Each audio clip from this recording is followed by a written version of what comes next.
Good evening. Welcome to the September 5th Village Board meeting. This meeting is now called to order. We'll begin with the pledge.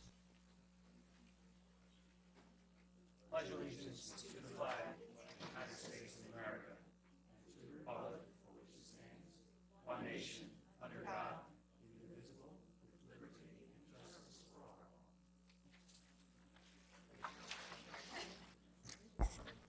all. Trustee Bazemore, Present. Trustee Codman, Present. Trustee Levin, Present. Trustee Herrera, Present. and Mayor Garrity. Present.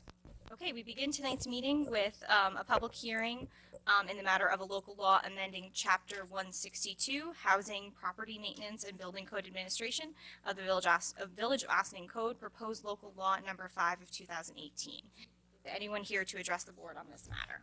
Mayor, if I can just make just a brief introductory. Please do. These are a number of proposed changes to Chapter 162, which is our Housing and Property Maintenance and Building Code. It includes new sections relating to commercial occupancy and creates a vacant building registry. With regard to vacant buildings, there will be fees for the registry, and there will also be fines for failing to register your buildings. It also creates a section with regard to outdoor signs, which was not present before, and defines abandoned signs. It has a section regarding transfer of ownership, requiring that if there are violations with regard to a particular location, the owner must notify the incoming owner of those violations, and if not, the leaving owner can be fined.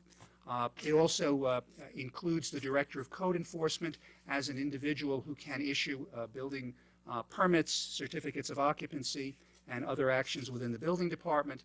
And finally, it prepares and presents certain presumptions that can be used for prosecutions for illegal residential occupancies and overcrowding in dwellings. These are rebuttable presumptions which can be presented to the court at the time a case is brought to the court through a notice of appearance. So it's multiple violations, and it's a continuation of our changes from Chapter 162, which the board approved last year.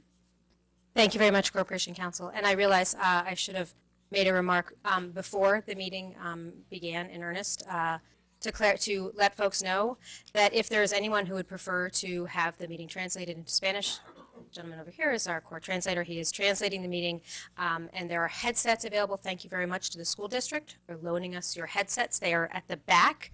As you entered, you may have noticed that our assistant to the village manager, Jamie Hoffman, is there. If you would like to check out a headset for this evening, the translator will be translating into the headsets, except if there is someone who comes up to the podium and is in need of a translator to provide us with translation during the meeting. And I also want to clarify, thank you very much, Corporation Counsel, for detailing some of what is in the proposed changes to the Code Enforcement Law, Section 162, I believe. I imagine that many of the folks who are here tonight are here to comment on what will be our third public hearing of the evening, which is regarding the vacancy study, which would potentially allow us to enable ETPA.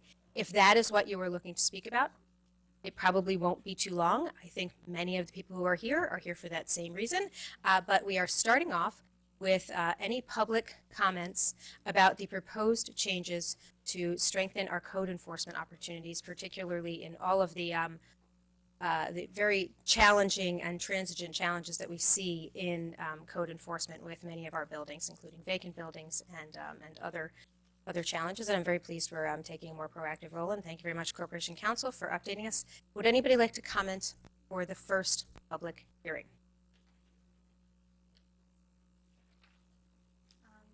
First, we have Robert McCraner signed up. Is he interested in speaking for, are you interested in speaking for the public hearing regarding the updates to Section 162 regarding code enforcement? Is there anyone who signed up who is interested in speaking on the first public hearing regarding the updates to code enforcement? Okay. No one? So seeing no one, is there a motion to, are we closing the public hearing, adjourning the public hearing, to close this public hearing? So moved. Second. All those in favor? Aye. Opposed? Okay. Then next we have a public hearing in the matter of a local law amending Chapter 75, Animals of the Village of Austin Code, proposed local law number 9 of 2018. Is there anyone here to address the board on this matter? This is the proposed local law about dog tethering. See, we have someone.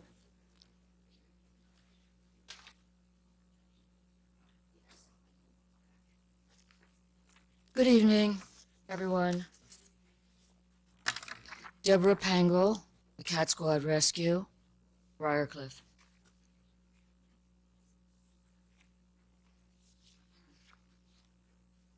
Move this down a little bit. We have a saying in rescue speak, and it goes like this: we do it for the paws. I'm reminded as I stand here before you again tonight, for almost a year now, that at the center of our work in anguish, frustration, and challenge was the awareness and knowledge of a chained, suffering dog alone without a voice. It has always been about acknowledging the rights of dogs and justice for their suffering. We are here tonight to acknowledge the work and commitment of this board.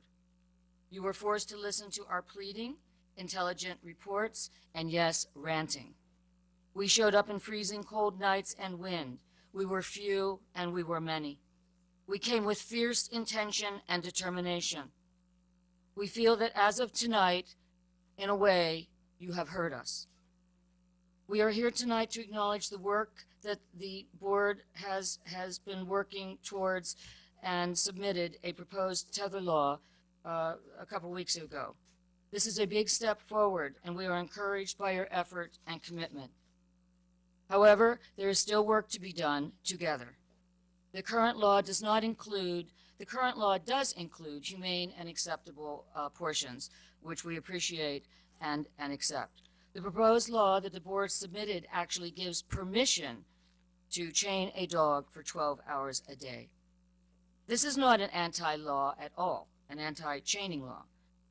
You're saying that chaining a dog for more than 2 hours is humane. This does not protect dogs. This portion of the proposed law is not a tether law at all. We cannot accept such a law and ask that you work together to accept the law that we submitted back in January of 2018, that dogs be permitted to be outside with supervision for 2 hours only.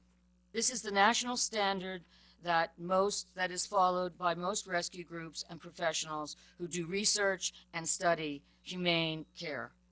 If you are about suffering dogs, if you care about the suffering dogs and the neighbors who endure this too, do not send a message that chaining is humane or acceptable with this current law.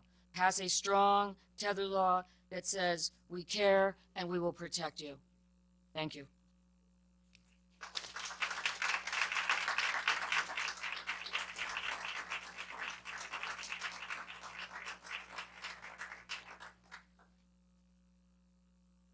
Would anyone else like to comment on this during this public hearing?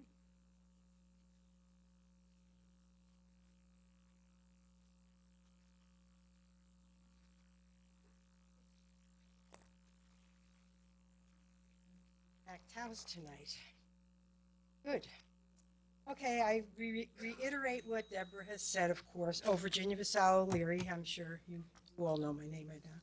I was born and raised in Ossining and really had high hopes that we would have passed a tether law months ago. As Deb said, we've been working on this for months and months. And our main concern, of course, is to pass a law for the well-being of Ossining's dogs. Just to say, when we like to do an activity, we do it until we don't want to do it anymore. Tethered dog can't stop if he's tethered outside alone. Some dogs like the rain, but be left out for 12 hours without anybody around, isolated. He can't stop it. We can. Some dogs love the snow. They love to play in the snow. But would they want to be out there for 12 hours in minus 32-degree weather temperature? Would they like to be out in hurricanes, in rain, in sleet for 12 hours? I don't think so. I don't think any of us would want to have that happen to them. And we've given you lots of research, lots of information. There's been many municipalities. The last time I spoke to someone last week, New Jersey has passed a really good tether law for the whole state. And Best Friends of Utah, which is a very, very well-recognized animal shelter, a sanctuary, I should say, they approve of it. I've talked to their lawyers, and I mean, there's a lot of good going on. And like I said, I would have hoped Ossining would have been in the forefront for this. And considering that these animals are considered companion animals, they want to be with their people. They don't want to be left outside. None of us want to be left outside like that alone. None of us. So anyway, I would really like us to improve on the proposed tether law. 12 hours is that's not good. It's really not good. So we would like you to, bear down on that and read our research that we've given you already. And please pass a strong tether law. Let's be proud of what Ossining does. I know we need a lot of pride lately with Ossining. So let's get going and good tether law. Thank you.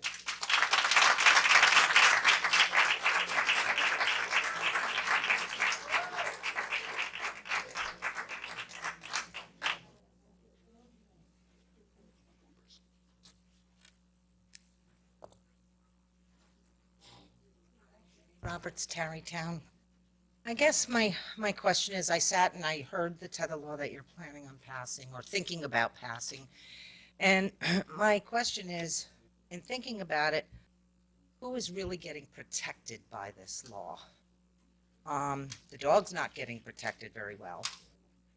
The neighbors aren't getting protected very well because not only do they have to see this, but it affects them.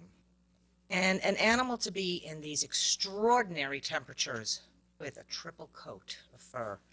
I have watched the animal. I have watched them squeeze out of their front door to put down water and food. And I know there are other animals too. So my suggestion is, when looking at the different hours, 12 hours tends to be in farm country, not in suburban areas close to New York City. So I just ask you to please consider this. Thank you.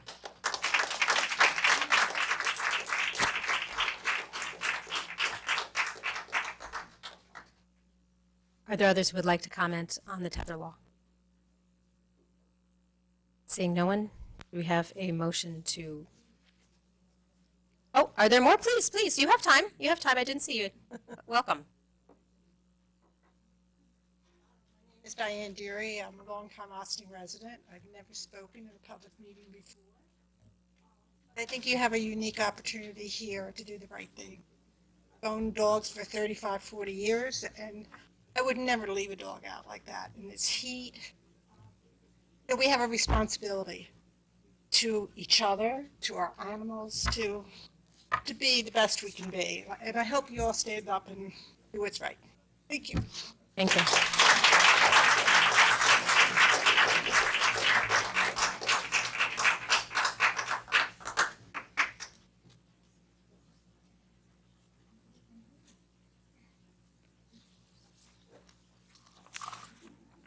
Maria Leggio, Tarrytown, New York.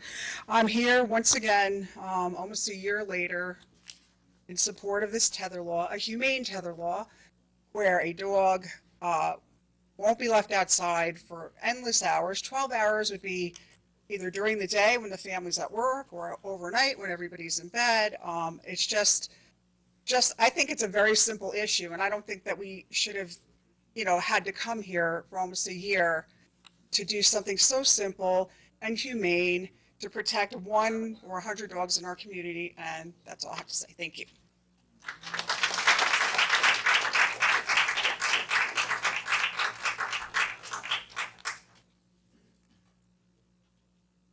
Is there anyone else who would like to speak during this public hearing regarding dog tethering? Okay. Seeing no one, is there a motion to close this public hearing? So moved. Second. Would anyone on the board like to comment? Stuart, I did hear I don't recall that we have reviewed any legislation in New Jersey. What is there apparently, I'm told tonight that there is a New Jersey law regarding dog tethering. If that's not something we've looked at in the past, would you be kind enough to look that up and see if there's something else for us to? Very well, Mayor. I have looked, as you know, at all the New York laws. I know you with have. regard to this, and an inordinate amount of time going through all those laws. If you wish, the board wishes, I'll be happy to look at the New Jersey tether law as well. Thank you very much. Do we have, Madam Clerk? All those in favor?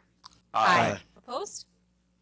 Okay, next we have a public hearing in the matter of consideration of the Emergency Tenant Protection Act as applied to qualifying rental properties in the village of Ossining. Is there anyone to address the board on this matter? We do. We have, first I have on the list is Carl. Before folks start to come up, I anticipate we're going to hear from many of you, though maybe not everyone in the room wants to speak. Thank you all for being here. I would like to make some remarks. I don't know if my colleagues would like to make some remarks, and then we will turn it over to you. 4 years ago, I encouraged the village to consider ETPA. My goal was to preserve affordability in Ossining. I'm someone who's never afraid to consider an idea and then study it deeply and make a well-informed decision.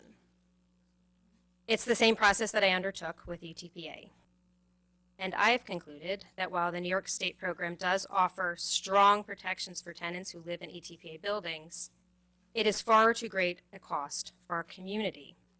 In fact, ETPA will actually make Ossining less affordable for most residents, and it will all but eliminate the possibility for much of our existing substandard housing to be improved. Unintended consequences of this process have already begun to hurt tenants. In recent months, tenants have been seeing their rents go up as landlords anticipate ETPA. So what will we see next? Will we see ETPA building owners, if we were to implement it, seek to have their properties reassessed? Of course we will. No property owner wants to pay more taxes than they need to. And as some buildings decrease in assessed value, the burden will shift to the rest of the property owners and tenants. The oversimplified rhetoric that we've seen so much of that pits tenants against homeowners is a divisive tactic that ignores the potentially detrimental impact on tenants who do not live in ETPA units. When taxes go up for everyone other than ETPA building owners, what happens to the majority of Ossining tenants? Any increase felt by non-ETPA landlords will be passed directly onto their tenants. No doubt tonight someone will refute the argument that tax assessments will be impacted by ETPA, and they will cite a, quote, study from a Columbia professor who reviewed property values over the last 15 years and determined that there is no distinguishable difference between communities with and without ETPA. The great failure of this study is the period of time he analyzed.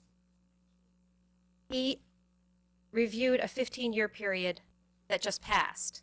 If he had instead selected a 15-year period that looked at the time when ETPA was implemented in those communities, his results may have been very different. And I want to thank, there's an Ossining resident who reached out directly to that Columbia professor to learn more about his approach and his findings. Which brings me to a word about studies. In 2016, the village hired a consultant to do a vacancy study. It was Community Housing Innovations. They were hired at a cost of about $500 to answer a single question: what is the vacancy rate in ETPA eligible buildings? Now, that study was probably not performed well enough to have withstood legal challenge. But the vacancy study we discussed at last week's work session answered the same question and found roughly the same results. This time it cost us $10,000, but it is a much better study and equipped to stand up to legal scrutiny. Also in 2016, a resident shared his study. And while we always appreciate the insights of engaged residents, that report that he provided was not something that was commissioned by or accepted by the village. It was, though, an analysis of publicly available data presented by an Ossining resident. ETPA advocates, including CVH, asked the village to undertake a housing needs assessment. CVH was a stakeholder that participated in the housing needs assessment process. And when the housing needs assessment recommended against consideration of ETPA, unless and until we first implement a comprehensive approach to improving housing and safety and affordability, CVH and ETPA advocates then decided the village should disregard the recommendations. Listening to facts and advice from housing experts isn't a scheme cooked up by evil landlords. In fact, it's what CVH wanted the Board of Trustees to do. But when the empirical data and extensive community outreach came to different conclusions than what was expected, CVH decided the recommendations would be cast aside. Contrary to what some may claim in the media, the housing vacancy study that was shared at last week's work session did not say that the village, quote, should declare a housing emergency. As I said, the study answered a single question, which was, what is the housing vacancy rate in units eligible for ETPA? The study found that a low enough vacancy rate exists so that we are legally permitted to enable the New York State Rent Stabilization Program, known as ETPA, if this board chooses to. The question this prompts is actually, why should a tight market rate drive a community to impose rent stabilization? The housing needs assessment did not find that Ossining rents in older buildings were skyrocketing. A landlord always wants a low vacancy rate. If he's having trouble renting a unit, he may lower the rent to stay competitive. I'm sure there was a perfectly good logic to this system when it was designed 40 plus years ago for the housing crisis in the 1970s in New York City. But today, it seems rather arbitrary. The question of should a community implement ETPA is one of policy. That question was explored comprehensively in last year's housing needs assessment. In part, thanks to this in-depth study, I have come to recognize that the unintended consequences will be more detrimental to our community than the benefits can justify. Ossining can do better. In fact, that's what the 2017 Housing Needs Assessment made clear in their recommendations, by advocating that we first implement 7 strategic policies designed by and for our community, and only if they fail and we see a dramatic increase in rental rates should we then consider ETPA. Substandard housing is one of the greatest challenges we face in our housing stock. Since becoming mayor, I've had the privilege to attend ribbon cuttings at 2 properties purchased and renovated by IFCA. Unfortunately, no ETPA building will ever be purchased and given new life in this manner. The financial investment needed to renovate a substandard building is far too great to undertake with the bureaucracy involved with ETPA. Even as Chuck Lesnick from the New York State Department that manages ETPA spoke last week, it was clear that in the real world, no one, for profit or otherwise, can afford the risk of investing in our community that way again. I'm pleased to say there is progress being made toward improving conditions for tenants. Next week, representatives from the Landlord-Tenant Relations Council, I believe, will be at our work session to update us on what they are experiencing. The Landlord-Tenant Relations Council was strengthened and reconstituted this year.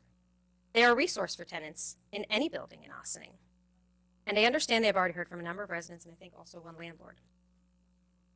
One of the other bright spots in this very public discussion is the number and diversity of voices speaking in support of mixed-use, mixed-income development on village land. I am also pleased that developers specializing in affordable and mixed-income housing have approached the village and expressed interest. I have called for us to reopen the comprehensive plan, a necessary step in moving our village forward with zoning that meets the needs of our community today and for the coming 10 or 20 years. Opening the comprehensive plan is something we've talked about for years. We even put money for it in the budget. Unfortunately, a lot of bandwidth has been dedicated this year to ETPA. So the room is full. There are lots of folks here. Everyone can speak for up to 4 minutes. Please, you do not need to take 4 minutes if you can make your point in less. But when the 4 minutes is up, We don't have our obnoxiously loud shot clock, but we do have a timer that, okay. But when the 4 minutes is up, I will say thank you for your comments. And I ask that you please then step aside and let the next person speak. If you have your comments written in written form, you may share them with the clerk. Whether you are a tenant or a homeowner or a landlord, thank you for being here. There are few things more personal than someone's home. We appreciate you coming out and speaking with us tonight. When you speak, we will listen. Tonight is not a dialogue, but if there are corrections or clarifications that need to be made by staff or by someone on the board, we certainly will speak up. Anybody else would like to comment before we begin to hear from the community members? I don't want to comment, just to add, for those of you who've been here, you know this, but for those that don't, if you could speak into the microphones and tell us name and residence, please. And if you're wearing different hats and representing something else, please let us know that as well. Thank you, Madam Clerk. Okay, first up we have Carl Finger.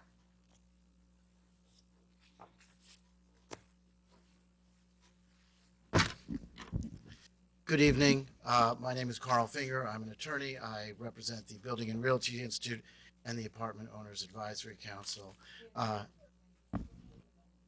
As far as I'll try to speak up for those who want to hear me. I represent the Builders Institute, the Apartment Owners Advisory Council, and a number of landlords in Ossining. I could tell you about my 20-plus years of experience dealing with the Division of Homes and Community Renewal and what that will mean to the property owners in your community and the negative impacts. I could tell you a lot of what the mayor has already said in her opening remarks, but I think it's more important to hear from some of the studies that establish that if what your goal is to improve the quality of housing, improve the quantity of housing, and improve housing in general, that this is not the way to do it. First of all, it is clear that property owners and landlords have an objective, generally speaking, that is financial. The result of adopting ETPA is likely to be the displacement of lower and lower income populations because landlords know that the group that benefits from rent control needs lower rent, and they will look, when the rents are fixed, for other factors to select tenants. And those tenants will stay. And the tenants that are here today, I don't mean here in this room today, but in occupancy today, will not move, and you will lose all of the units in housing stock today from the market. As time goes by, the studies show that units will deteriorate, tenants will not be happy about the lack of maintenance, and you will expect and see an increase in complaints and a type of deterioration, which is not your goal today, I am sure. The studies show and the data indicate that landlords spend less on controllable operating costs, such as payroll, repair, maintenance, administration, etc., and reduce capital expenditures. So there's only one result from that, which is housing deterioration is more likely in rent control than without. Additionally, which the mayor touched on, is confirmation that rent control results not only in reduction in taxes, but more generally in the loss of property value and lower assessments that decrease the revenue obtained from property taxes. Ultimately, rent control diminishes the value of everybody's property because the taxes go up for some, diminishing their value, and the fact of rent control or ETPA on other properties diminishes their value. I can't see the, okay, yes. I want to quote from an article, and I'm going to submit all these to the board, but now that I see my time is running short, this is an article from 2013, so fairly recent. Only one member on a panel by Adam Aluba, The Folly of Rent Control, or Bad Ideas Never Die. Only one member on a panel of 42 economists agreed that limiting rent increases has a positive impact on the amount and quality of broadly affordable rental housing. Over 93% of economists agreed that a ceiling on rents reduces the quality and quantity of housing availability. As any landlord will tell you, a good tenant is priceless. Renters in an uncontrolled market are far from powerless. As in any free market, if they are unhappy with what is an offer, then they can simply take their business elsewhere. This dynamic, more than anything the town could ever do, Okay, thank you very is much. the best guarantor of a fair and efficient rental. Thank you very much.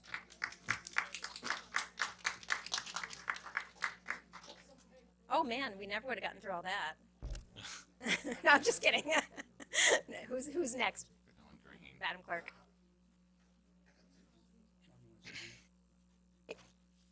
Oh, I'm sorry. We have the next name. Bob Durayo.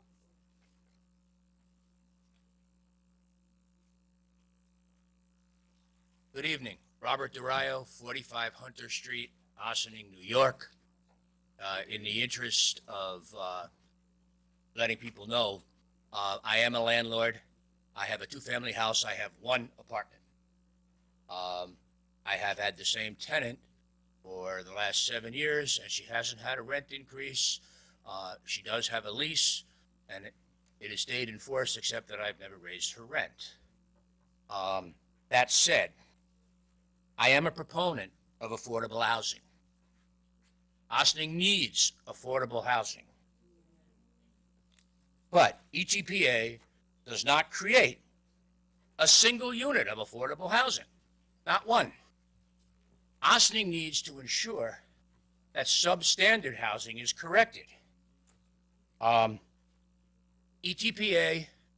has nothing to do that, and it only talks about buildings built before the end of 1974 with 6 or more units. I think every apartment in Ossining should be safe so that the people living in it are safe and our first responders are safe when they have to go there for a fire, police, or medical emergency. We need to work together to craft local laws that address the affordable housing concerns of all stakeholders. There are some good ideas in ETPA. Let's use them in local laws that'll be more effective. Let's not abrogate our local government's responsibility to respond to tenant-landlord disputes by ceding the jurisdiction to an outside agency that admitted recently in last week's public hearing that they don't have the resources to adequately adjudicate complaints in a timely manner regarding the ETPA buildings they already control. We need local legislation that gives real enforcement powers to the Ossining Landlord-Tenant Commission to make sure that disputes are handled expeditiously for all tenants and all landlords in all rental units in Ossining, not just those buildings with 6 or more units built before the end of 1974. We need local legislation that requires a standardized lease, an agreement that protects all tenants and landlords in all rental units in Ossining, not just those built before the end of 1974 with 6 or more units. We need to have our Assemblywoman and our state senator craft resolutions that will allow tax incentives for owners who upgrade their properties rather than penalizing them by assessing higher taxes based on those improvements. We need to have legislation that makes it easier to have code enforcement officers access unsafe housing, such as those with more electric meters than the number of units zoned for the building. There's a lot of that here in Ossining, and it's unsafe, and ETPA does not address this. We need to gather together landlords, tenants, elected officials, and public policy experts to craft legislation at the county or state level that will provide a fair and inclusive method of rent stabilization for all rental units in Ossining, not just those built before the end of 1974 or with 6 or more units. ETPA doesn't do the job. It's like putting a Band-Aid on a sucking chest wound. We need affordable housing. We need safe, affordable housing. It's good to do things. It's better to do the right things, but it's best to do the right things right. I asked the village board to say no to ETPA. Thank you. Thank you. Thank you. Okay. Next, Jean DeGrande. Good evening, Board and Mayor. Good evening. Good evening. I understand there's a lot of apartments that are substandard, and there's some people that have real concerns. I agree to that. But I'm here to talk from my experience. 33 years in Ossining, in a home, the last 5 years in an apartment, which is owned by a corporation. This corporation also owns at least 4 others in Ossining.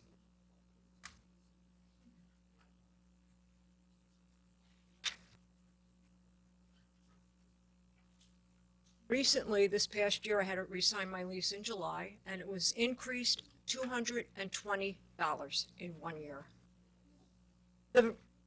That was high to take to begin with, but there's a neighbor that has the same apartment that has been totally renovated, all new appliances, plush rugs, everything is new bathrooms, new kitchen, everything. They're paying $250 less than I am. And that was my argument. Why can't I either get that fancy apartment or don't increase my rent so high? I was getting to the point where I almost wanted to be evicted because I was strong on my stance of not getting the increase. Well, that led me to read my lease. I can't even tell you how many times, a lot of times. And the message that comes through with the entire, how many pages? Landlords have all the rights. For instance, if I took that eviction notice, and it takes a process to get in the courts, and I went to court with the landlord, I would have to pay their legal fees. So I'm making things worse. It could be this particular lease, I don't know what it is. And they do have a lot of substandard apartments. There's 2 right next door to me. Nobody can live in it because the floors are sinking. And they're not doing anything about it. Nothing. They do spend a lot of time and money on making the landscape pretty. And they build this wonderful office for their employees, but the apartments are not being cared to.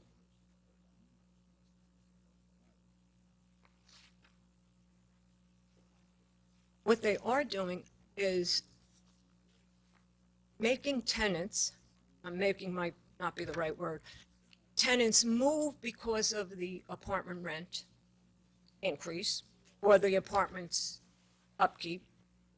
And when they move, they do the same thing. They put all this new stuff, beautiful apartment, and they raise the rent considerably. So what's becoming a affordable housing, which is more or less the lower of the rates of apartments in Ossining. I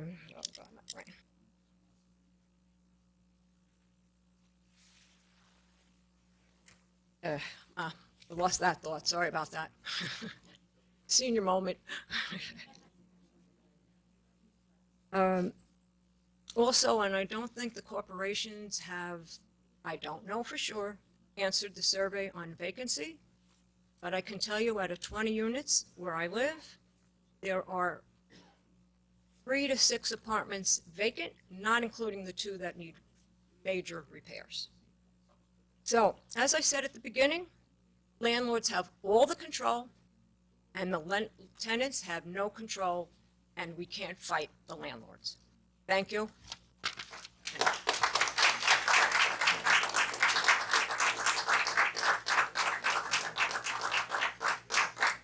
Okay, Peter Johnson. I'm Peter Johnson. I'm a landlord. I have a 6-family unit. I'm also a 4th generation Ossining resident. My parents were both landlords. My mom was a realtor specializing in working class real estate. I also, I feel like I have some unique insights into the operation of small landlord type of setup with 10 to 1 units. I worked as a handyman for many years between here and Peekskill, and I've been in a lot of just this type of housing that we're talking about. Let's see. Being a landlord is a tough job, and it's not for everybody. Many people hate it, and many people can't even do it. When I was a toddler, my parents bought a multifamily home on Eastern Avenue, and it was in very bad shape. As we lived there, my dad fixed it up. There was an abusive couple on the 3rd floor who threw their garbage off the porch and left it there. They were protected by rent control. My parents had responsibility without authority. Responsibility for the building and no authority over the tenant. It's kind of like a substitute teacher shaking, like I remember seeing in middle school, where the kids throwing the desks out the window. That teacher was responsible for managing the classroom, but she had no authority over the students. And let's face it, Ossing's not Disneyland. We have a prison here. And I believe we're in danger if we implemented this ETPA widely, where landlords can't control the tenants. They can't get out a bad tenant. I believe it would create slums because of the type of things I've seen. When a bad tenant comes into a building, they cause good tenants to leave. And I've seen tenants bring safety issues, like they're dangerous, they're violent. I've seen them bring bugs. I've seen them be abusive. And I don't mean to say that I think tenants are bad. I mean, I married a tenant. I'm cool with, a lot of tenants are like family. But responsibility without authority is a horrible thing. Now, I had a tenant that basically threatened another tenant with a machete recently. This guy, then his brother came back and waved a baseball bat at him, and he knocked the other tenant out. Landlords protect you from tenants like that. And if you can't throw those people out, you're in trouble. But that's something obvious. There was a police report, that guy was out. But, I did retrieve my dad from the emergency room after getting a rent from one of these places. This is Ossining. And this is why landlords need the ability to get rid of a bad tenant. I also worked in a building as a handyman where one of the biggest drug kingpins in Westchester was. He had like muggery guys in the hall. This was on Spring and Williams. I've done a lot of work and I've had a lot of experience. My mother was a real estate broker. I knew a lot of landlords in these low-level houses. In my dad's building, a woman brought bed bugs. In the house that my sister still lives in, we had tenants that brought cockroaches. I kicked the people right out. The house never had cockroaches before. But I don't mean to say that this is all tenants. Excuse me. I don't mean to say this is all tenants, but there are bad tenants. Thank you.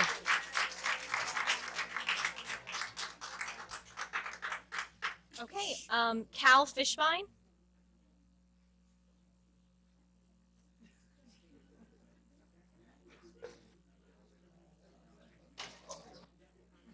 Hi, everybody. Good evening. My name is Cal Fishbein, and I'd like to speak from the perspective of a family that has been involved in Clinton Terrace on Croton Avenue for over 40 years. I have personally worked in the building for over 27 years, starting with cleaning the basement. We've seen many ups and downs, many changes. We've renovated the building and apartments many times without the need for state intervention. The diversity of our building reflects the broader Ossining community that we are proud to be a part of. We value our residents, and as their leases come up with us, we give them a discount if the market rents have gone up. This especially inures to the benefit of longer-term residents. Our current actual rent roll is tens of thousands of dollars under our market rent roll, on an annualized basis. This is a proper sense of community, but it's also good business sense. We don't need this to be imposed by state law. Hampering the application and renewal process by putting it under New York State domain and not local ownership will cause tension and bad blood between landlords and tenants and make managing the building, which is my day-to-day job, almost impossible. Ossining has had committees and community liaisons to work out landlord and tenant issues. There are many local options that should be considered, as the mayor pointed out, before considering ETPA, which is being pushed mainly by special interest groups, many from outside of Ossining. Our building has seen a 12% increase in our assessment this year alone. Taxes in the last decade are up over 30% from an already high starting basis. This has really outpaced our actual rent growth, and that's not even including utilities, union wages, and the renovations and maintenance to our building. Restricting rents without restricting those other increases will really hinder landlords' abilities to upkeep our buildings and keep them in good order. The broader New York State track record of ETPA since the 1970s has shown that while it does benefit some tenants by keeping their existing apartment rents low, it curtails values, hinders maintenance, and lowers the ability of landlords to run an effective, maintained building. We should keep local decisions regarding local real estate in local hands. At a minimum, we should not rely on contrived and very inaccurate rental studies, and I know because the way they gauge my own building is just off, to be conducted by folks with biased interests. This issue should be discussed further as part of the campaigning for the November 6th election.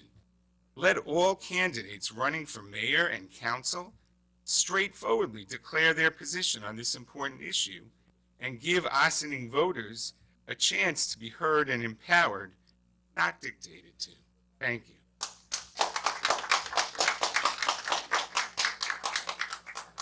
Okay, I think Pastor Sean Jones. Yeah.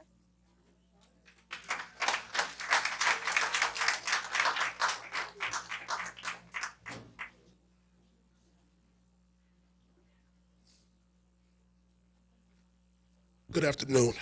I have to apologize for my voice. I've been sick in bed all day, but I came out because this issue was more important to me than my health. My name is Sean Ellison Jones. I have the pleasure of serving as a proud pastor of Star Bethlehem Church here in Ossining, which has been a pillar in our community for 127 years. I'm a resident at 15 Overton Road. I'm here to encourage each board member to affirm the need for legislation for the Emergency Tenant Protection Act. It is my prayer that you would consider people over politics. There are hundreds upon hundreds of families that will be affected based upon how you vote will go. I am not here to demonize landlords, yet it is important to realize that landlords are not the only residents in Ossining, but there are tenants who are here on today, tenants who represent other families, not outside interests, but people who live in Ossining who care about this important legislation. I pray that as you consider this vote, that you will also understand that I'm concerned that over the last 2 years, the mayor has said this issue has gone from a people issue to a hotly contested political issue. This issue has begun to tear the unity and the fabric of our community apart. I believe it is time for us to vote on this important legislation. We've had multiple public sessions. We've had multiple studies, multiple community sessions where a person has been to hear, learn, and to share. I know that ETPA is not a perfect law, but there are no perfect laws. Yet there are countless eligible voters in Ossining who can no longer afford to wait. ETPA can be one of the many steps toward real affordable and low-cost housing that collaborates with not just residents, but also elected officials such as yourself. Again, this is not about policy, but about real people. I believe that all of you care about Ossining and its residents. It is my prayer that after hearing today, that you will close this session and vote to affirm and subsequently vote for ETPA to continue to show your love and care consideration for all residents of Ossining. God bless you.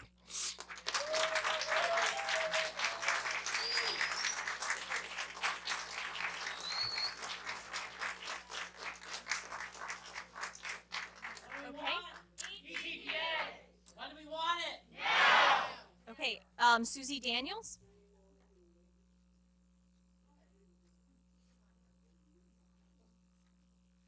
Good evening, Mayor. Welcome. Board. My name is Susie Daniels. I'm a voter, a CBH member leader, and a leader at the Star of Bethlehem Baptist Church. I have lived in Ossining for 16 and a half years. I have seen good friends of mine whose lives were thrown into chaos when landlords refused to renew their lease. I have seen cherished family displaced from this village. I'm here to say that it's time to pass the Emergency Tenant Protection Act. I have been in this struggle to address the housing crisis that faces our community since 2015.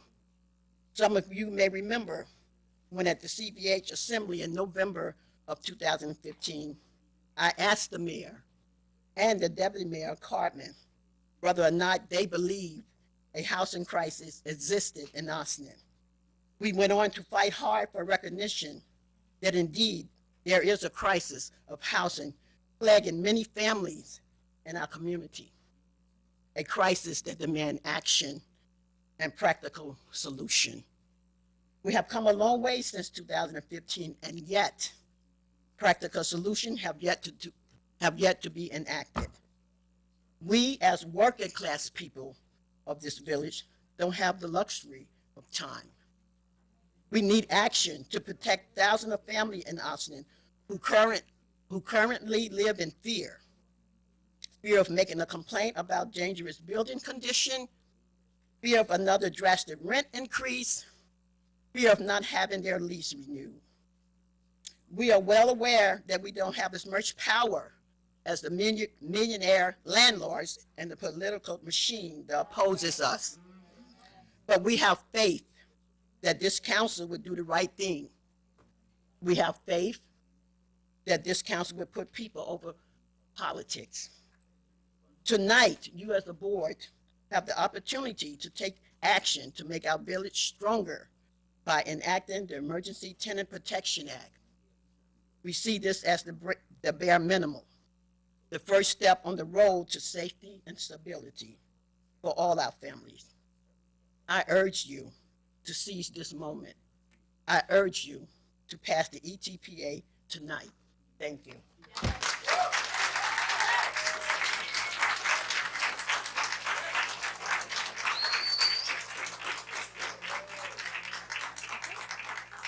What do we want? ETPA! When do we want it? Now! Mike Baldati.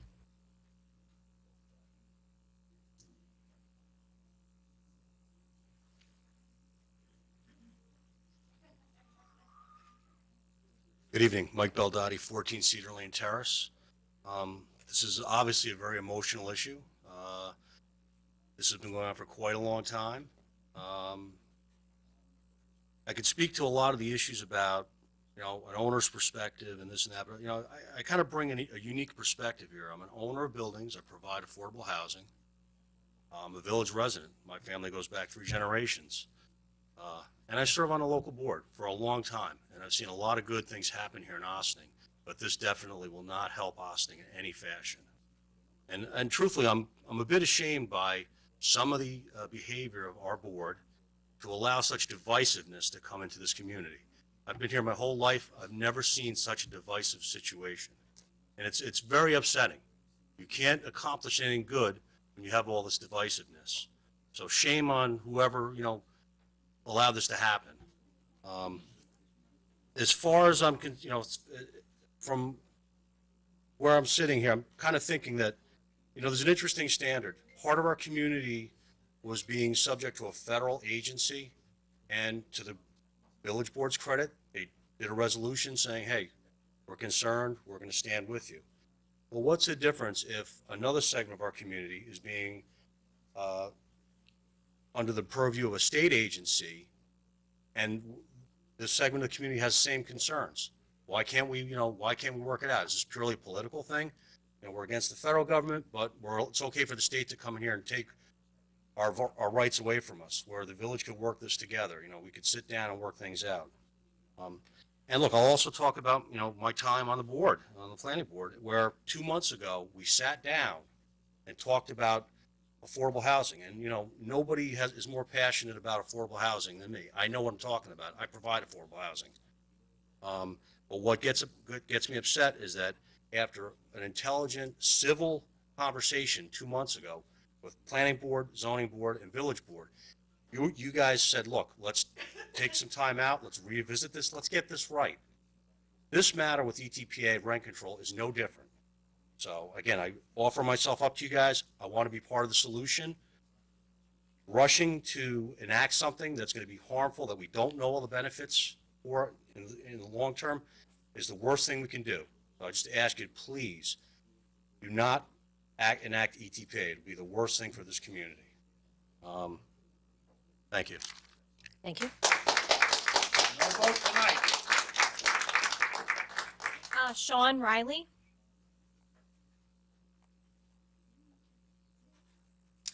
Good evening, everyone. My name is Sean Riley. I'm a Community Voices Heard member and leader, but I am no outsider to Ossining. I'm a third-generation resident of Ossining, as my family's called Ossining home for 65 years. I have personally lived myself here for 40 years. Until recently, I lived in an ETPA-eligible complex owned by Eagle Rock.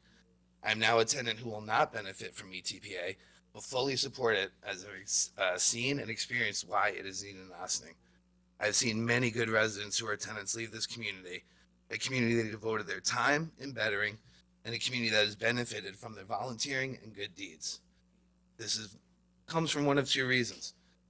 There's extreme rent increases of over 12%, and they're unpredictable. They're all hard working class people that contribute and care about the community being pushed out. My rent increased almost $400 a month over the past 2 years, and I personally saw over half of a 70-unit complex change tenants within 2.5 years due to the high rent increases or not having leases renewed because they complained about the basic maintenance issues that weren't being done. It almost happened to me in June of 2016, only due to a friend who was a lawyer called their corporate office, and suddenly we got our lease renewed, but with a $180 increase. Some of the new tenants don't even stay more than a year because they're pushed out the next year with more unpredictable, outrageous increases. These increases have created a revolving door of residents who happen to be tenants, and that's not good for any community. A long-term resident will certainly care, respect, give back, and do more for their community versus a short-term resident. ETPA is just another tool available to keep Ossining strong by having long-term residents that care about where they live be able to afford to stay in their homes. To the members of the Board of Trustees and Mayor, a board who's prided itself on creating progressive policies, I have two questions for you. How, as a progressive board, has it taken you so long to protect the Ossining and residents that are tenants? Why is Ossining so far behind its neighboring villages when it comes to passing ETPA? Without ETPA, you're letting out-of-town big corporate landlords slowly change the demographic of this town. Ossining prides itself on its diversity for a village in Westchester. A diverse community benefits all its residents, including students in our schools. Having classrooms made up of all ethnicities teaches our students to respect and accept those different from them, which is a very valuable life skill in this day and age. Ossining tenants cannot wait any longer. We have waited through study after study, and I will point out, to set the record straight, CVH did not initiate the study 2 years ago. It was used as a stall tactic to, again, 2 years later, we're still talking about the same thing. We need to enact ETPA. We need to keep Ossining affordable for all tenants and keep it stronger by voting and passing for ETPA tonight. Thank you.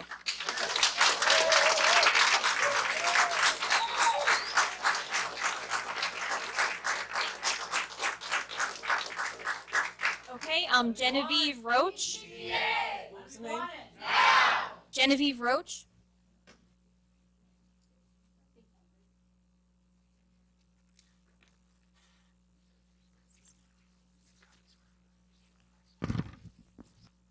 Good evening, Mayor Garrity and board members.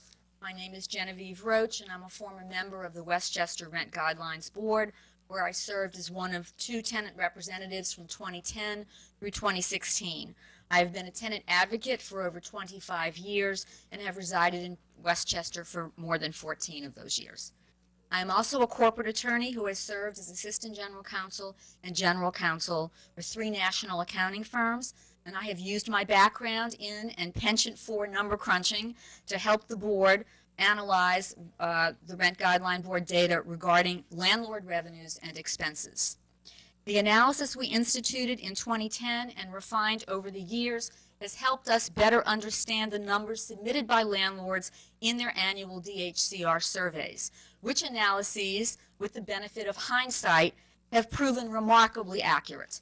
So much so, the DHCR began incorporating our calculations into their post-hearing explanatory statements. Preliminarily, I want to apologize for not having a prepared statement with a more detailed analysis of this past summer's owner survey numbers. Unfortunately, a fatal family accident on Monday, which some of you may have read about in the news, has made it impossible for me to do more tonight than make a brief appearance, which I am doing to underscore how important it is to me and for the community, and to underscore what a no-brainer it is to pass in ETPA in Ossining.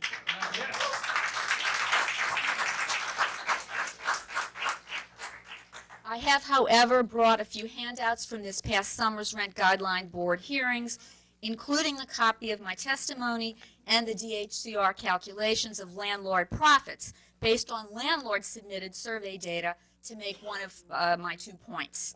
First, owners' net operating profit from ETPA units continues to increase year over year, even as the number of stabilized units in Westchester declines.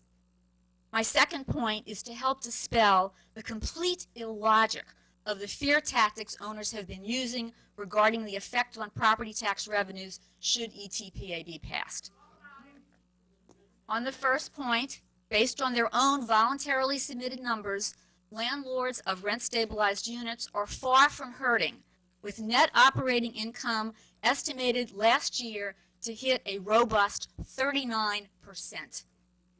The total number of regulated units, however, which once numbered 80,000, is now down to fewer than 26,000. The affordable housing emergency in Westchester is very real, but the claim that ETPA hurts landlords is a shibboleth. Since 2011, both cash flow and net operating income before depreciation and interest of Westchester's rent-stabilized units has steadily increased, with profits going from 33% in 2011 to 39% last year. That represents the profit for regulated apartments after expenses, not a bad investment, and there is no excuse for an inability to maintain their properties. ETPA is not financially hurtful to landlords who realize a more than healthy profit, just somewhat less than they do on market rate apartments whose rents are artificially inflated due to the affordable housing shortage. But ETPA is undeniably helpful to tenants and to the community at large.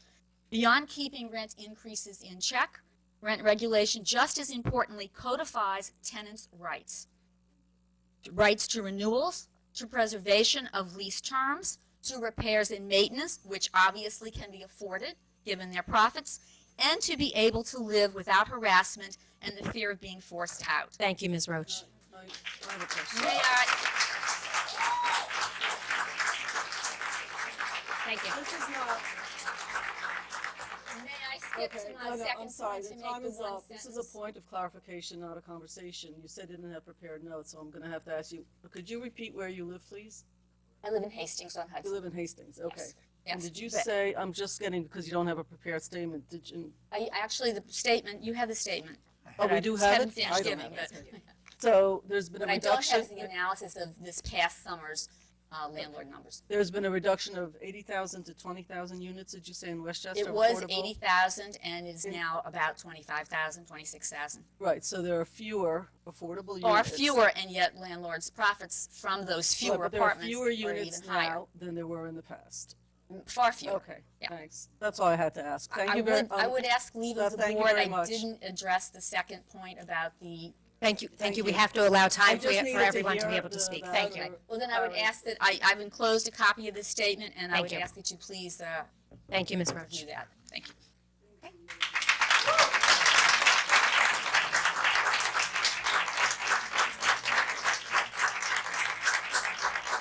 Okay, Jack Doyle. Jack Doyle. Okay, I have to ask, we have a room full of people. We have been here for more than an hour, and I have a feeling we're going to be here for quite some time, and we very much want to hear from everybody. There are a lot of very interesting and compelling points being made. Please do not include chanting. Thank you. Are you, I'm sorry. Good evening. My name is Jack Doyle, and I thank you for the opportunity to be here.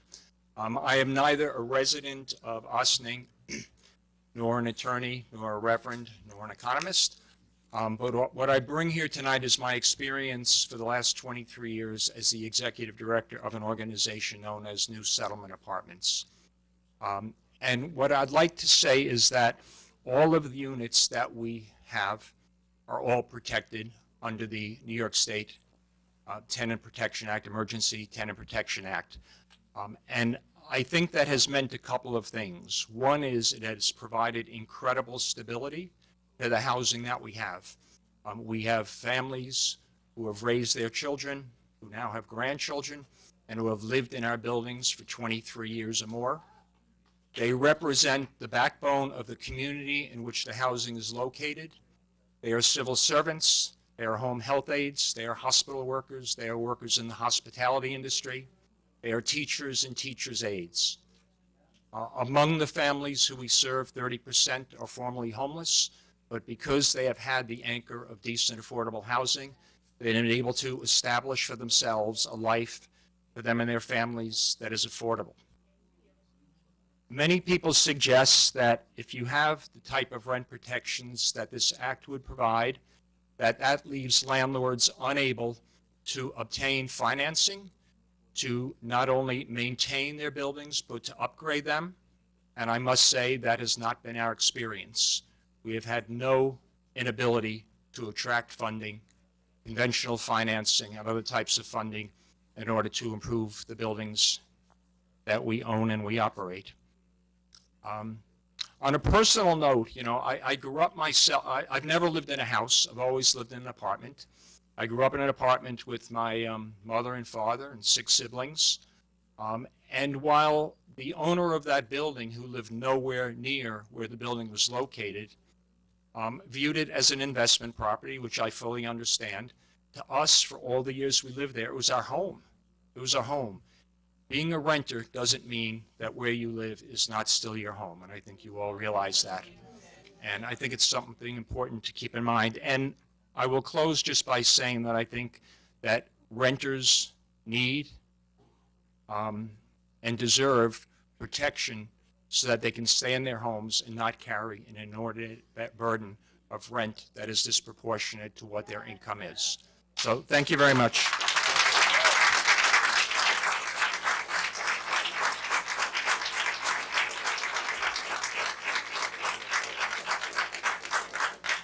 Okay, Aaron Spring.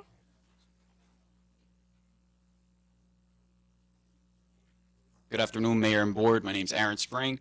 Just a quick disclaimer, I'm not a village resident, I'm not a tenant, I'm not a landlord. I just want to offer some objective facts here based off of the studies I've seen. First, during this commentary, I've heard a few things. We need to keep Ossining affordable, but in order for us to do that, Ossining had to be affordable in the first place.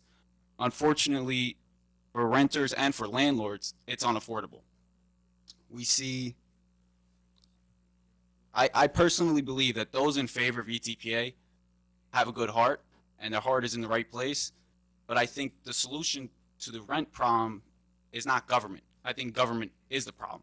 Because every year, whether it's the village, I know the village hasn't raised taxes in a few years, but property taxes for everybody else have raised in terms of town taxes, county, state. You just saw a federal tax bill that limited our salt tax reductions. Therefore, taxes have gone up. If we want to be affordable in Ossining, if we want rents to go down, we need taxes to go down as well. In order for that to happen, we need to start promoting business. Look at Croton Avenue, Upper Croton Avenue, or Croton Avenue rather.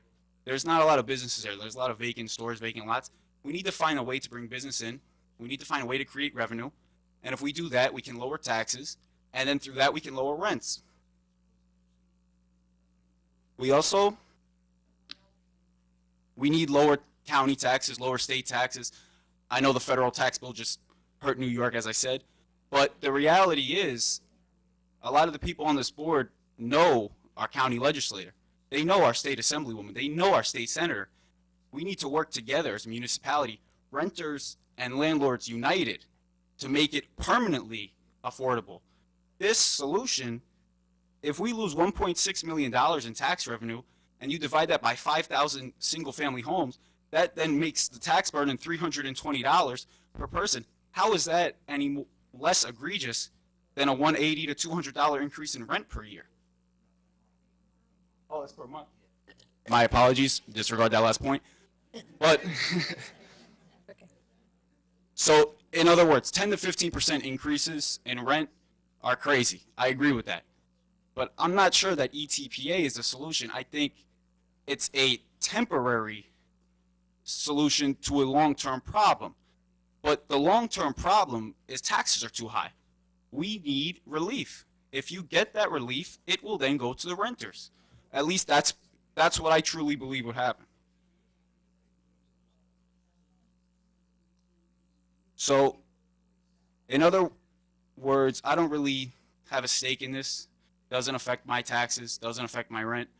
But I think we need to be objective in the fact that Ossining has to be affordable for everybody. And we can't just use a non-perfect law. I understand not all laws are perfect. But is there anything else we can do that appeases both sides? Can we come together and work together to appease both sides? So it's not one group gets a tax increase or one group gets a rent increase. We need some sort of balance. And that's why we elected you. Or I didn't, because I don't live in Village. But that's why everybody else elected you. So please just, I ask that you listen to everybody and everybody be respectful of each other. But at the end of the day, we're all Ossining, and we need to come together as one to protect both landlords and tenants. And that's all I got to say. Okay, Julie Gross.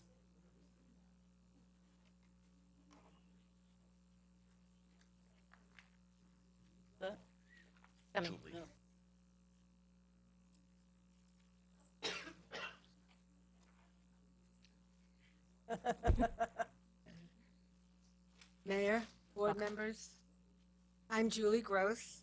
I'm a homeowner,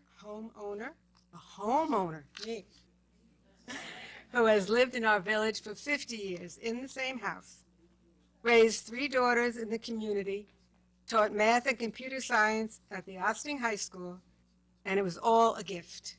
Living in this community has been a gift. I ask you to vote yes for tonight for the Emergency Tenant Protection Act, ETPA. We have a profound need to support families living in our village who are in danger of losing their homes due to uncontrolled rent increases, lack of protection against eviction, and lack of affordable housing.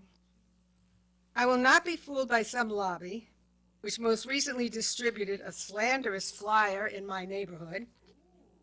And sorry for him that I caught him. So, and we had a chat.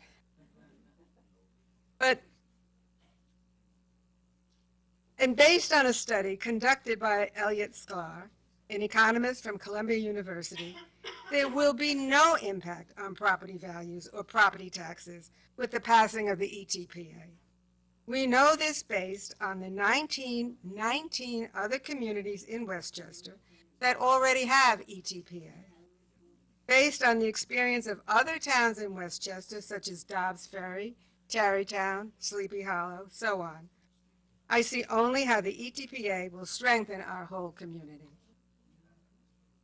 ETPA is both a question of conscience and a practical question of what will make our community a healthy, safe place for all of us. Just as an aside, I grew up in affordable housing in Mount Vernon. In my family, we lived in 3 rooms, and it was lovely apartment. It was kept beautifully. We had good Italian meals. Everything was just fine. And now I'm a teacher and living here, and I own my own home. It worked. Ossining has been here before in this particular problem. In the early 70s, urban renewal came to our village.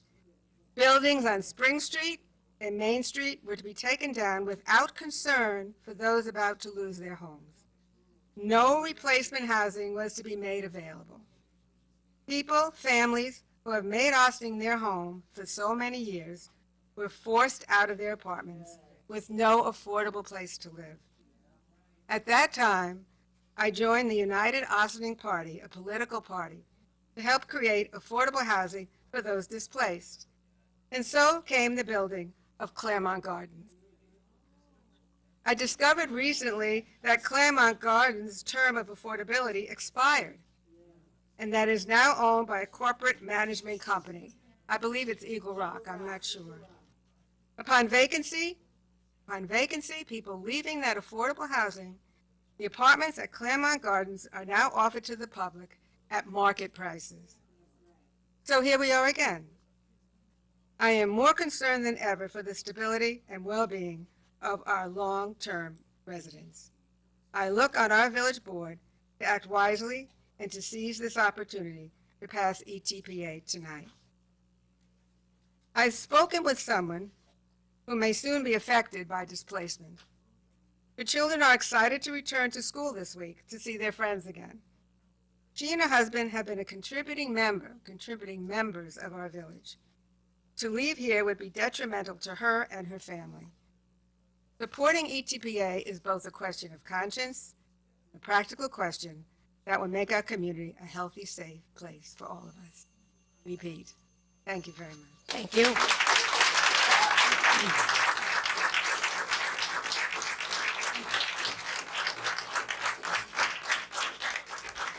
Okay, Michael McKee.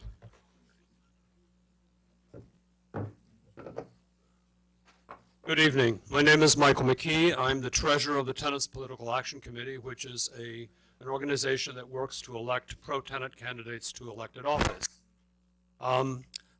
And I am here for one reason, which is to urge you to opt into the Emergency Tenant Protection Act and to do it tonight. I think this has gone on much too long. This fight goes back to the previous administration, and I think that it's well overdue.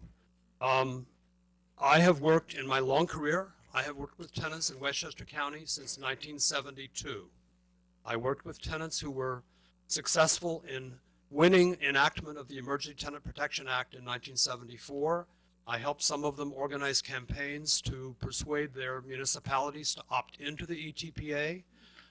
In 1996-97, I helped found a Westchester County-wide coalition. This was in the aftermath, you might remember Joe Bruno, who at the time was the state Senate Majority Leader, who stated that he would not renew the rent laws when they came up for renewal in Albany the following year.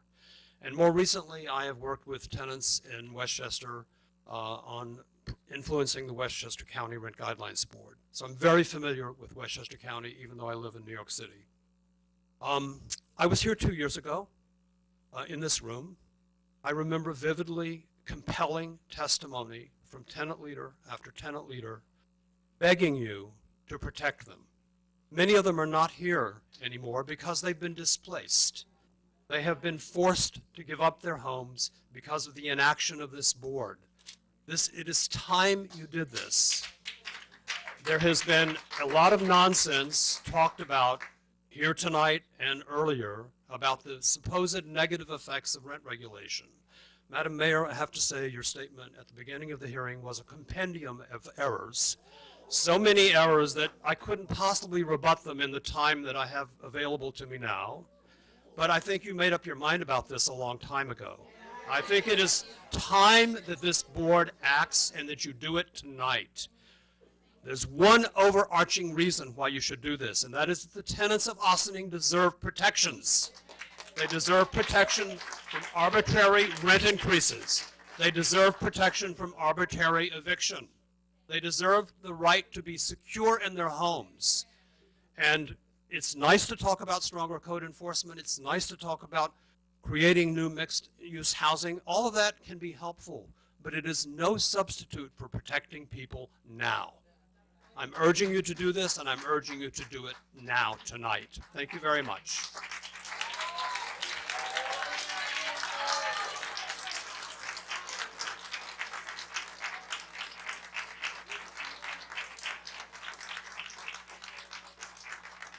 Okay, Franco Milio.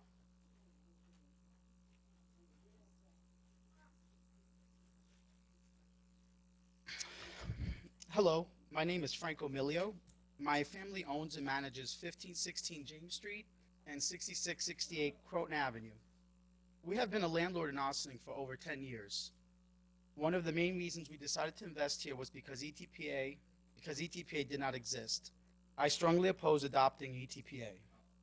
While many people may think ETPA will be beneficial, I have firsthand knowledge on how it causes more harm than good in communities, creates sour relationships between landlord and tenants, and hurts tenants and the very people it intends to protect. ETPA has been in existence since the mid-1970s. Yonkers, Mount Vernon, Dobbs Ferry, Irvington, and various other municipalities have adopted it early on. What has ETPA done for these cities, villages, and towns in the past 40 years? From what I see, it has created huge disparities in rents.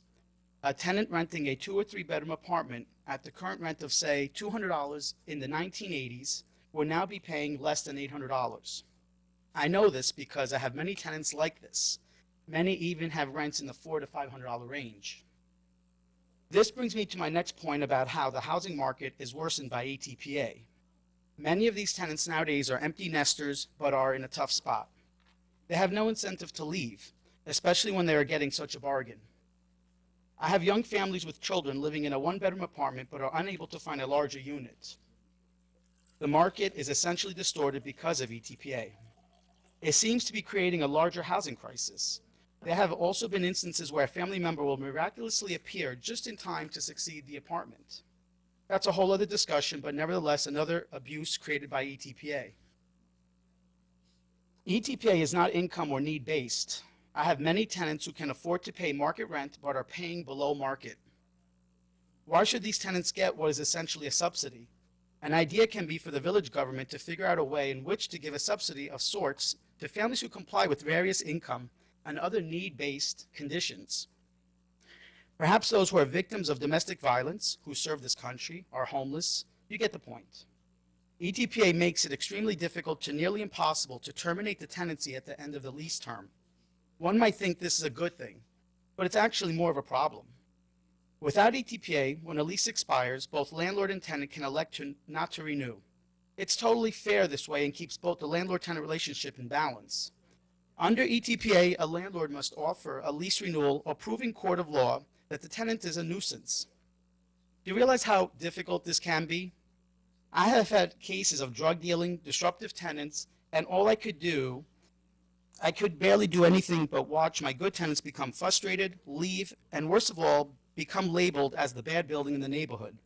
This is extremely troubling for the owners, the neighbors who have to put up with this, and the community at large. As I mentioned before, over time, ETPA creates disparities with rents. Historically speaking, in ETPA communities, the longer you live in the apartment, the lower the rent. All this while we are required to pay current market prices for repairs and capital improvements. Since rents are below market, this also has an impact on the value of the property. One recourse we have is to argue to lower the property taxes. This creates an even larger burden for the community to help subsidize ETPA, and this is still insufficient. Finally, there recently was a study conducted to see if there was in fact a housing emergency. While I may have concerns about the study, I feel as though it fails to answer the question about landlords such as my family who rent apartments at or below the HUD fair market value. Upon speaking to other landlords, I discovered we have been renting at or below market in an effort to have little or no vacancy. So now we face essentially being punished. In summary, from my experience dealing with ETPA, it has been and will continue to be something poisonous to landlords, tenants, and the community. Vote no to ETPA. Thank you for your time. Thank you, Mr. Milio. Thank you. I would ask that the folks in the room allow me to thank the person and let them step aside rather than just chiming in. Okay, Marcella Matoins? Sorry.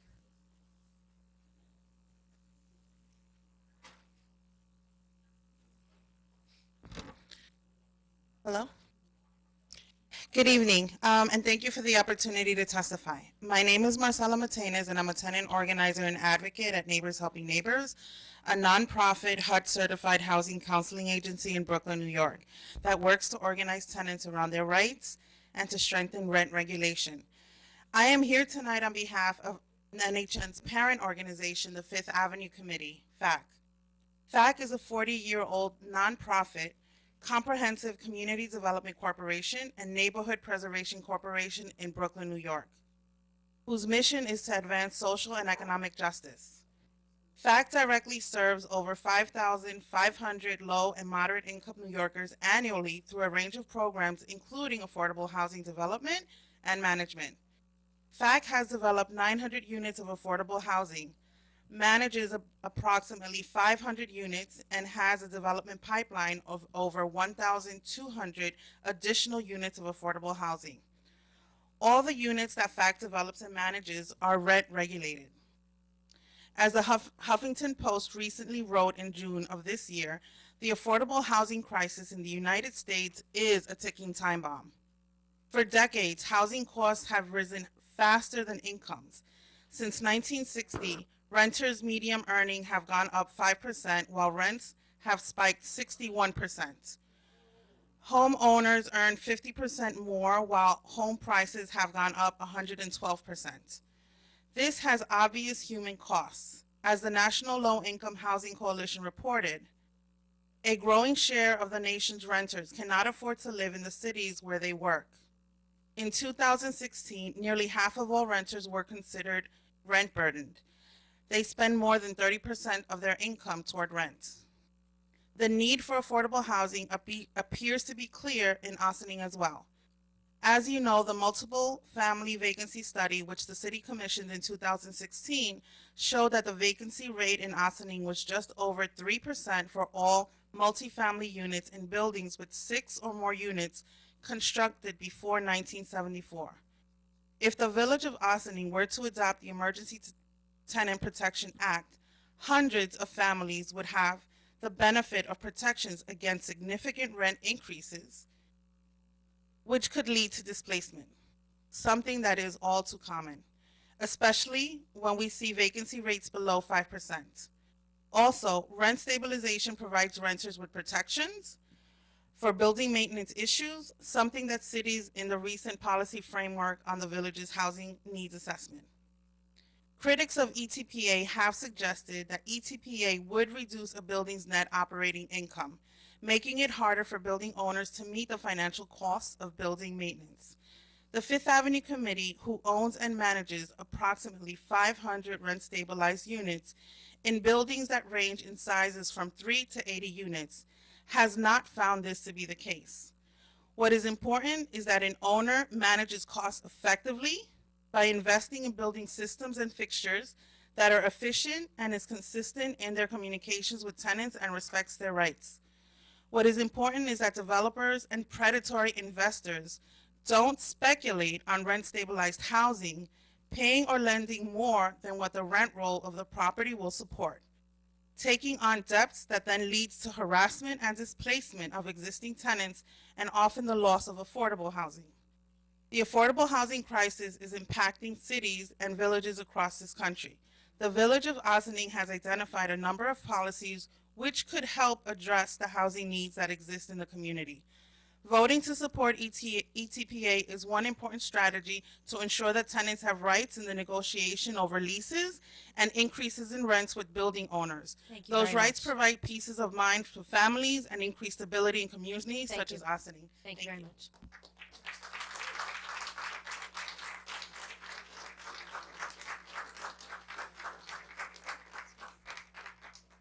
Okay, Myra Abington?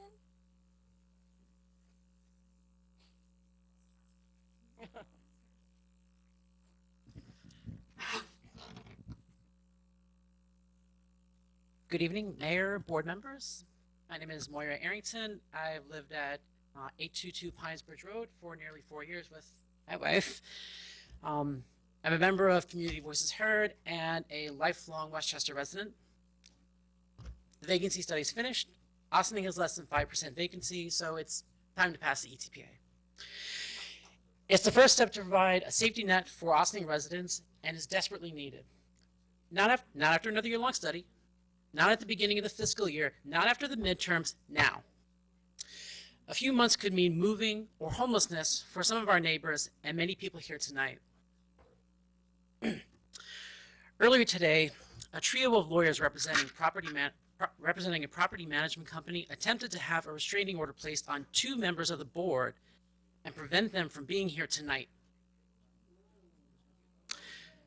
Additionally, they want to preempt any vote from taking place tonight. Fortunately, as we can see, the attempt failed and the board is free to do its job without interference. This 11th hour attempt by a corporation to silence the voices of our elected officials is unforgivable and only exposes their contempt for our representatives. ETPA is like the Constitution, a promising start which requires more work. I would urge the board to adopt, in addition to the ETPA, the Senior Citizen Rent Increase Exemption, SCREE, and the Disability Rent Increase Exemption, DRE, as adjuncts to the ETPA, as were mentioned at the presentation of the vacancy study. In the end, this is really a question about whether or not we want to have a moral community, one that cares for its neighbors and people who are most vulnerable. My wife and I aren't going to be people who, at any time in the near future, are going to be impacted by rent insecurity. We have an annual income of well over $100,000, so we could easily live anywhere we want. But we still choose to live where we are here in Ossining because we like this community. And for the foreseeable future, we're going to be here. In the end, you work for us. We expect you to legislate in the best interest of the village, and ETPA is undoubtedly makes Ossining better. Despite concerns by some and attempts by real outside agitators, I'm calling for you to pass ETPA tonight. Thank you.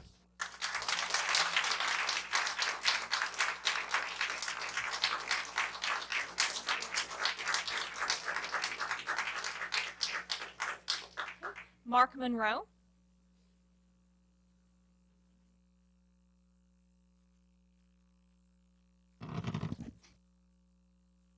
Good evening. I'm Mark Monroe. I've lived in the village for 33 years, all of them as a homeowner. I want to live in a diverse place. My wife and I raised 3 children here in Ossining, and they got to know all kinds of people. They grew up with diversity, all kinds of diversity, including economic diversity. They had some friends whose families struggled to get by, to pay the rent. And I think they're better off for having gotten to know all kinds of people, and I think I'm better off too. I lived in a rent-stabilized apartment in New York City for 5 years in the 1980s. Wasn't fancy, but it was kept up, and it allowed me to get established in the area and get a start on my career. And going back farther in my life, my parents owned 2 small rental houses across the street from where I grew up in a small town. I worked mowing lawns, painting, and helping with cleanup and repairs when they were vacant. I do understand there are 2 sides to this issue, and I don't doubt that there are good and conscientious and caring landlords in Ossining. And I don't doubt that there are others who are taking full advantage of our 3% vacancy rate. And, well, under ETPA, there are certain protections for the owners. There are provisions, with reading I've done, for capital improvements, for renovations, to maintain certain minimum or historical levels of return on a property. ETPA opponents want to scare me and other homeowners into thinking our property taxes are going to go up. That's not what the Columbia University study found. And when I look at some of our neighbors that have ETPA, Tarrytown, Sleepy Hollow, Pleasantville, and others, they seem to be doing just fine.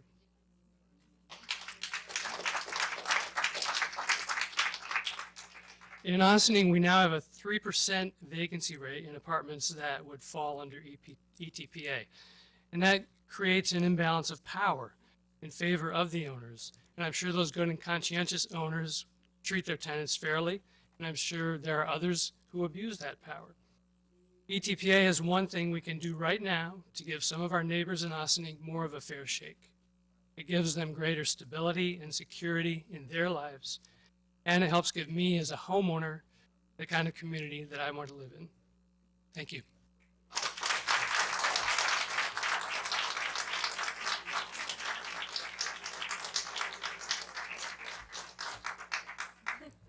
Okay, Nicole White.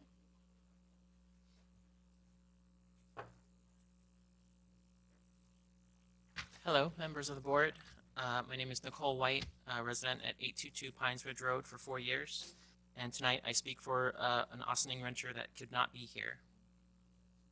Members of the village board, CVH Power, and fellow Ossining residents, good evening. My name is Rodney A. Smith, and I am a 9-year resident in what I call my Ossining. I reside in one of the buildings that could be protected under the ETPA. I am not present tonight as my job as a limousine driver dictates otherwise. And a day or night of no work is a day or night of no pay. Yet another fact faced by many. In conjunction with no medical coverage or very expensive out-of-pocket costs, I'm confident that I can speak on behalf of many when I say that ETPA is sorely needed in our town.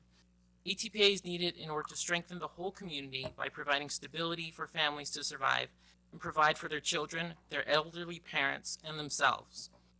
Where I reside, on Charter Circle, we undergo an increase annually. Another drastic increase would force me out of the community I know and love. It would force me to move away from my son and grandchildren, who also live in Ossining.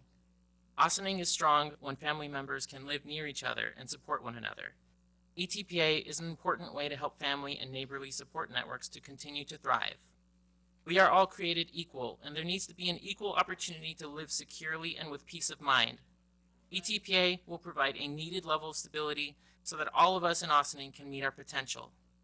I am asking that you vote in favor of ETPA tonight so that we can build a strong community that holds all its families dear. Thank you, and God bless.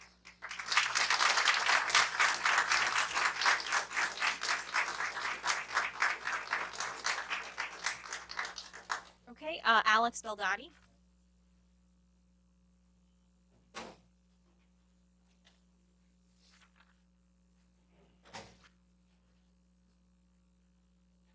Good evening. My name is Alex Beldotti. I just wanted to mention 2 items. One is, I guess, this Columbia study that's being kind of pushed. Was mentioned by a few of the speakers. I believe has no credibility as it was biased and commissioned by CVH, as well as, you know, paid for study, vacancy study performed for the village that, you know, us taxpayers paid for. My name is Alex Beldotti. I'm a 3rd-generation owner of rental properties here in the village. My brother and I work together, close hand in hand. We've owned and operated and built a lot of the housing in this community for 3 generations. We have an excellent reputation as a landlord, and I feel that many who have served, we have seen many village boards come and go over the years. I feel that the board has entangled itself in an issue that has no place in this village. It's very divisive. It's causing fractioning between landlords, owners, and tenants. And I feel that this is something that needs to be looked at very carefully, put on ice, and we need to keep the lines of communication open between us and the owners and the property owners and the people of this village. It is manipulative to change by artful or unfair means to serve one's purpose. The vacancy study was manipulated to satisfy one purpose, enact rent control. It is flawed and misrepresentation of the true current market in our village. This action is a gross abuse of power. Eminent domain Eminent domain is a legal strategy that allows federal or local government to seize private property for public use. The seizing authority must pay fair market value for the property seized. Enacting ETPA is the taking of personal property for government use. If this is enacted, we, the owners, expect to be compensated for our losses. ETPA is, in its simplest form, is an unreasonable search and seizure of our property. We have always prided ourselves on fair and honest relationship that we have with our tenants. Going forward, this type of action would only create destructive and unbalanced relationship for the community and the landlords and the tenants. I strongly urge you to reconsider enacting rent control. This will forever change the community where we live going forward. Thank you and good evening. Thank you. Madam Clerk? Madam Clerk, how many names do you have left on the list?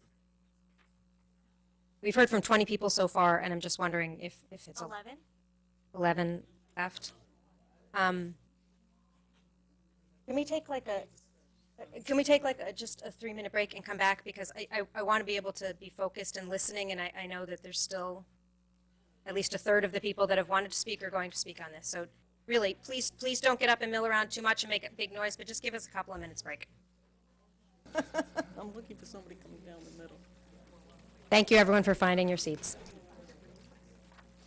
Mayor Garrity, Trustees Bazemore, Codman, Larkin, and Herrera, Common Council Khan, and Village Manager McDonald. Good evening.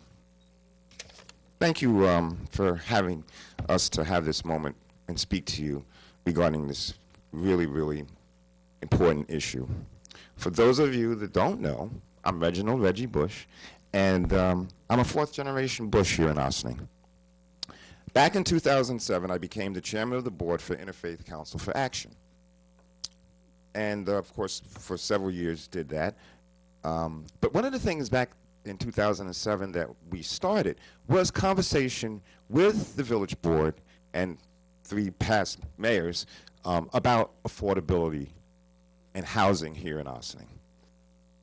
I also am a member of, former member of the zoning board, the planning board, architectural review board, and I'm still class, and I will still be, after buried, president of class of 1977 for Ossining High School. So, just did our 40 reunion last year. But anyway, I digress. So as you can see, I've been very involved with the Ossining community all my life and care about its well-being and its fate. It's all about building a stronger community, which certainly includes affordable housing and ETPA. It must. We must urge this board to adopt the ETPA program. We must not just ask, but we need to really urge, and I'll be remiss if I didn't say, because I wrote it, so I will say it, demand, as citizens and taxpayers in this our community, we must ask and urge that it's done now. We must. It's not right. It's not right to focus on building high-end units of housing to support the people who can afford them. We must protect homes from people who, or protect homes for people who cut our grass, take care of our children, and do some of the other menial jobs here that help support this village. We must. We must engage our spouse, partner, siblings, cousins, neighbors, friends, acquaintances, strangers. I'm talking to all you out there now. To support this venture and this mission that is so necessary to the survival and healthy future of Ossining. And I, once again, thank you for your time, and good night. Thank you.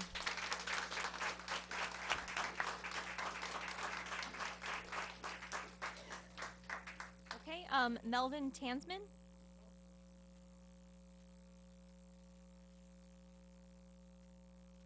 Thank you. I thought I switched with that gentleman and was going to number 26, but My name's Mel Tansman.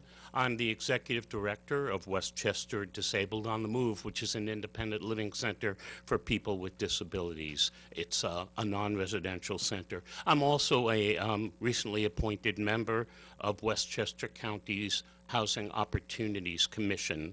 Tonight, I'm really here to speak on behalf of my constituency, which for the last 35 years have been people with disabilities and seniors on fixed incomes. We hear a lot about affordable housing. Affordable housing in some communities is 80% of the average median income. My constituents are below 30% of average median income. These are the people who will be hurt if ETPA is not passed. There is a national study called Priced Out. It's released every 2 years, and it shows the extent of the housing crisis for people with disabilities by looking at their average income and the average cost of a modest one-bedroom apartment. And it posits that a person on a fixed income would have to pay 175% of their income in Westchester County, one of the 10 most expensive locations in the country.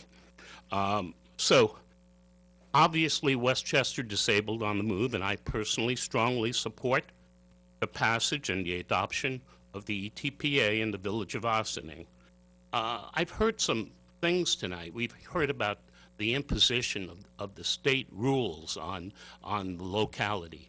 Let's remember that it is not state imposed. There are local rent control boards which determine how much a fair increase will be.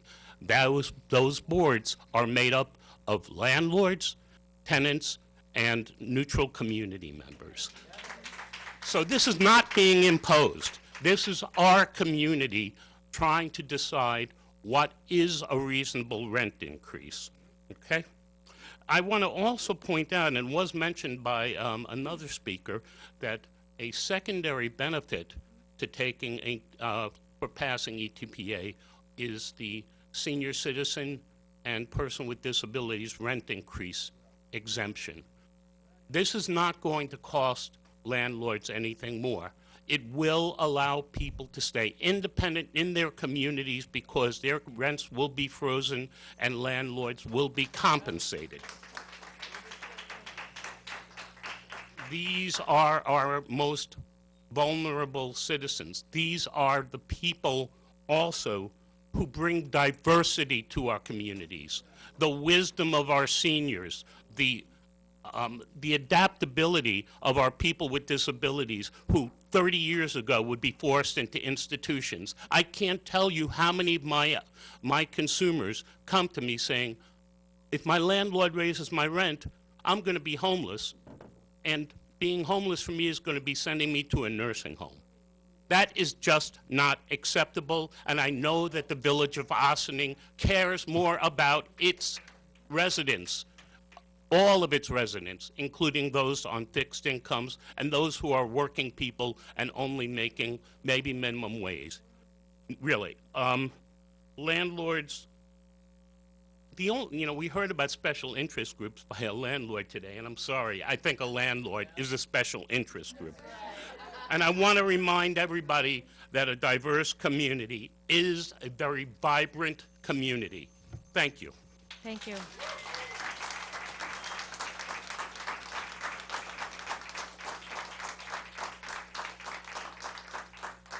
Elliot Sclair.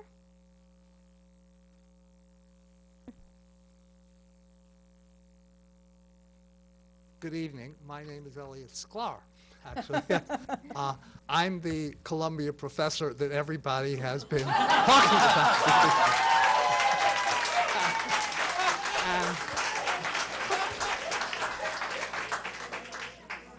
I want to defend myself. No, all I want to do is explain what this study was and why it was done. I'm a professor at Columbia, emeritus professor actually at Columbia University, but I direct the Center for sustainable urban development in the Earth Institute at Columbia, and we work on urban problems around the world. I'm writing a new textbook on zoning now, and I deal with issues of local finance. But what happened was Community Voices Heard came to me, and they were told, they had heard that ETPA was going to property taxes would go up, property values would fall, and they asked me about it, and I looked at Westchester. I'm also a Westchester resident, and I complain about my taxes as well as the next person. I'm a homeowner. So I realized, oh my gosh, what we have here is what we call a natural experiment. We have communities in Westchester that have ETPA. We have other communities that don't have it at all. The question becomes, has it made a difference? So it's been around since '74, but I need to take a period. So I took the 15 years from 2002 to 2017. Why did I choose those years? Because that 17 is the latest data, but 2002 to 2017 was a period in which we had a real estate boom, a real estate bust, and things were going back up again. If ETPA was causing something distinctly different to happen in the communities that had it from the communities that didn't have it, it should show up in things like assessed values, it should show up in equalized values, it would show up in tax rates. So we ran the data, and we took the Westchester County data, we ran it every which way for those 15 years to see if we could find a difference. And we found no statistical difference in the communities that had it and didn't have it. Ironically, we did, on one test, we did find a statistically significant difference. In using the 217 mean equalized property values for the communities, which adjust for, assessed values for sales prices, actually, ETPA communities had statistically significantly higher mean values than the non-ETPA communities. Why? I don't know. But the bigger point is the reason you don't find the difference is because we're not talking about what the first speaker tonight talked about, rent control. We're talking about rent stabilization, which means that what gets taken into account are things like property tax increases, are things like fuel costs, are things like maintenance, and essentially what it does, it evens it out. It does, it has to be concerned about the landlord's return on their investment and their property, and it is an expedient. All the other things that the mayor talked about need to be done. They do need to be done. We do need more affordable housing, but as the last speaker said, affordable housing has to do with mean income, with median incomes and some proportion of median incomes. We do have a housing crisis, and I only got into this to answer a simple question. Did it seem to make a difference? And this was real. This is real data. This isn't speculation. This is the actual data for Westchester County where this would be happening, and I couldn't find any difference in between those communities. So you've had a long evening, and I thank you for your forbearance. Thank you, Mr. Spar.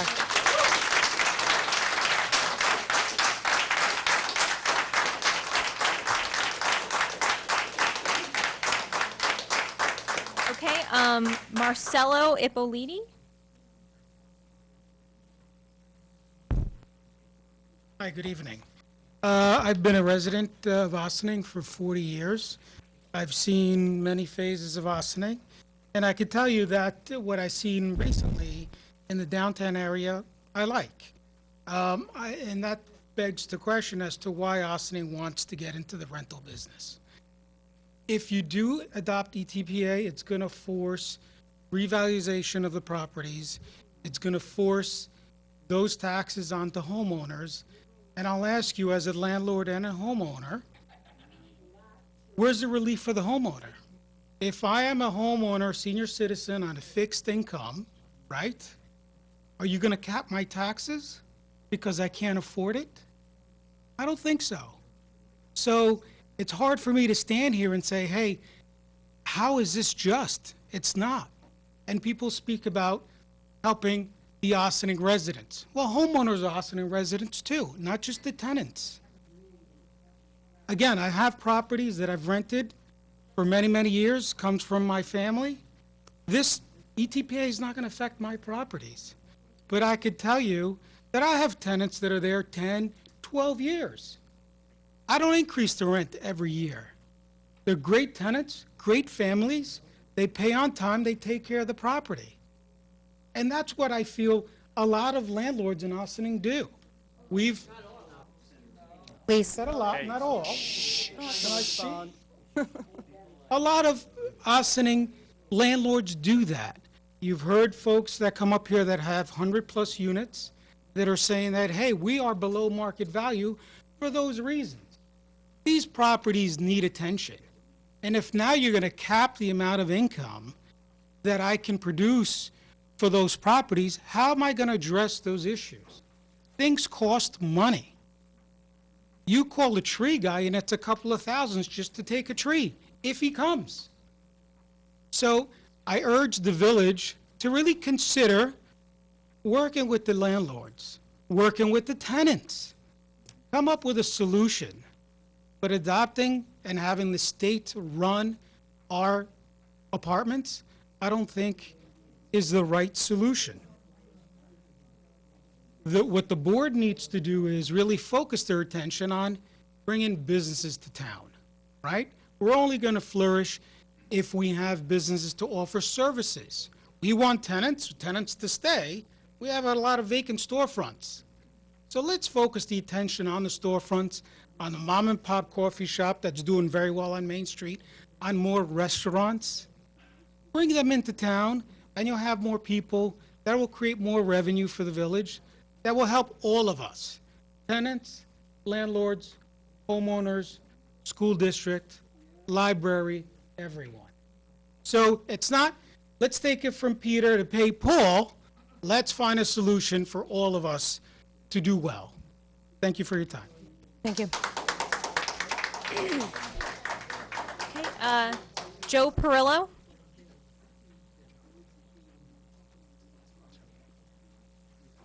Good evening, board, and for the record, it's John. Takes a lot to get me out here. I haven't seen anybody in a long time, but let me give you a little history. I'm a resident of Ossining for 67 years. I'm born in Ossining. I have a business in Ossining since 1967. Ossining has always taken a leadership in providing low-income or affordable housing. I go back in time, I was involved with the approval of Claremont Gardens at that time, Snowden House at that time, Maple House for senior citizens. And since then, I believe that the board, I don't know which board, has issued a resolution that new construction over certain units have a certain percentage of affordable housing. But I'm here for the long term, and I understand the consideration of these people. Just for the record, two of the places that I lived as a boy was 74 Broadway, a 6-family cold water flat, and 24 Croton Street, a similar place. So I understand their concerns and their complaints. As my tenure as mayor, this also came up, and it's a tough decision. And what I did, and I suggest maybe the board would want to do this, is I summoned all of the property owners that have large complexes in the village of Ossining and had a strong and firm conversation with them about the concerns of the community. And at that point, we developed a landlord-tenants committee, and I thought it worked fairly well. Now, compromise to me is when all parties walk away unhappy, because if somebody walks away unhappy, they got over. So this decision is not something that you just say all in favor, aye, all in favor, nay. You have large tracts of land in Ossining that could be potential development, such as Mariondale. Now, that's owned by a religious organization. Some people say, well, they'll never sell. That's not true. Eagle Bay and Mystic Point was owned by religious organizations.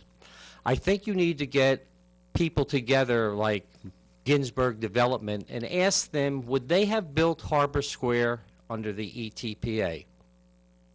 I think you need a round table of developers to ask what their concerns are if ETPA, because revenue, it takes revenue to run a community. You know, I understand the tax burden. You know, I supply affordable housing, but because I don't have a law that dictates me. I'll give you an example. My 3-bedroom apartments go for $1,400 a month. Okay? I haven't raised taxes and rents in probably 7 years, and I hear from my wife every day. Okay? But that eventually will have to change. Now, there are landlords that gouge, but the majority of the people that I know that own property do not. Okay? So, with that said, you know, substandard housing was talked about. Well, you have the tools and the equipment. It's called the building department to deal with that. You know, Doylestown, Pennsylvania has a law you may want to check into that re-renting has to be inspected by the building department to make sure everything's in order. So I don't know the specifics of that law, but that's something you may want to entertain. You talked about affordability. That's a two-way conversation. People here should address the school board. Thank you. Okay, thank you.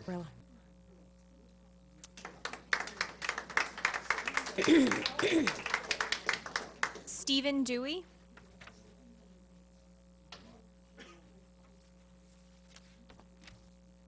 Good evening, folks. Good evening, board. Thank you for your service to the community. We appreciate it. Good evening, everyone. My name is Stephen Dewey, Ossining, New York. I've heard a lot of studies, a lot of people talking, a lot of people from outside the community, inside the community. That's great. Not one has stated that they stand right there every Thursday, protecting tenants, which I get the honor to do often. I've been a guardian at Lytham. I've represented tenants. I've represented landlords, too. Let me take you through a scenario, one of my older tenants, that would happen today. Now, correctly stated, so people understand, ETPA, there is a rent control guidelines board. We had some people talk from that board here tonight. And as I recall, I believe our most recent increase has now been passed at 2%. So a 2% increase in the rent. 2-year lease would be a 3% increase, I believe, if I'm not mistaken. But let's just use those guidelines. I think a couple of years ago it was only 0.5%, whatever. Recent studies here in Westchester County show the affordability of housing in the housing market. There's a difference between affordability and ETPA, and I've heard everyone intermingle this tonight, and they're incorrect. Affordability has nothing to do with ETPA. So take this scenario, and first of all, in this study, of all of our communities, Ossining rates 5th best with rents that are $1,500 or less. I think we're 53%. There's only 5 other communities ahead of us, and only one of those, as I recall, Sleepy Hollow, enacted ETPA. Ossining, contrapositively, is the 5th worst for rents that are $1,600 and over. And all the remaining 17 communities with ETPA fall within that guideline. So ETPA doesn't protect you from the cost of the rent or the affordability. It's simply a federal law that has been passed 40-something years ago and hasn't been passed in this area in, what, the last 20 years or something. So it makes no sense. But let's take this scenario here. I've got a widow, I've got a mother of 3, I got a vet. $1,500, let's go with the average. And that's basically what we get here in Ossining, believe it or not. Best rents throughout Westchester. You take that 2% that the guidelines board just passed. $30. Come on, what's $30? Well, I got a grandmother who's going to go down to CVS, and they're either going to pay $10 more for their prescription, or they're not going to, or they're going to pay $30 for the rent. Which is it?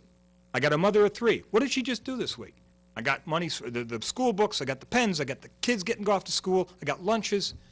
$30 is can be an affordability problem for them. So what do? I call a landlord. I said, look, we got the new lease coming up. Can we hold off? I heard a gentleman, 2 landlords say that they'll work with their landlords and not raise the rent. I'm a witness to that. I'm one of those guys that calls up and asks, can we hold off on $10 this year for a whole year? Next year we'll go to 15. We worked that out. Now what hasn't been mentioned here, and what I'm upset about, is that we have now a Landlord-Tenant Relations Council. This board is going to be presented with our first report. It's been revisited, revived, and of the 16 cases that we just had, not one person, not one tenant came in complaining about rent gouging or what have you. I know some folks have mentioned, oh, there's protections. ETPA's got protections. You have protections in the law. I stand here and I protect my tenants every day. You want to rent gouge? I'm coming at you. I'll get treble damages from you. You want to damage the apartment? There's going to be protections on that. You don't want to fix the apartment? I'm going to get a rent abatement.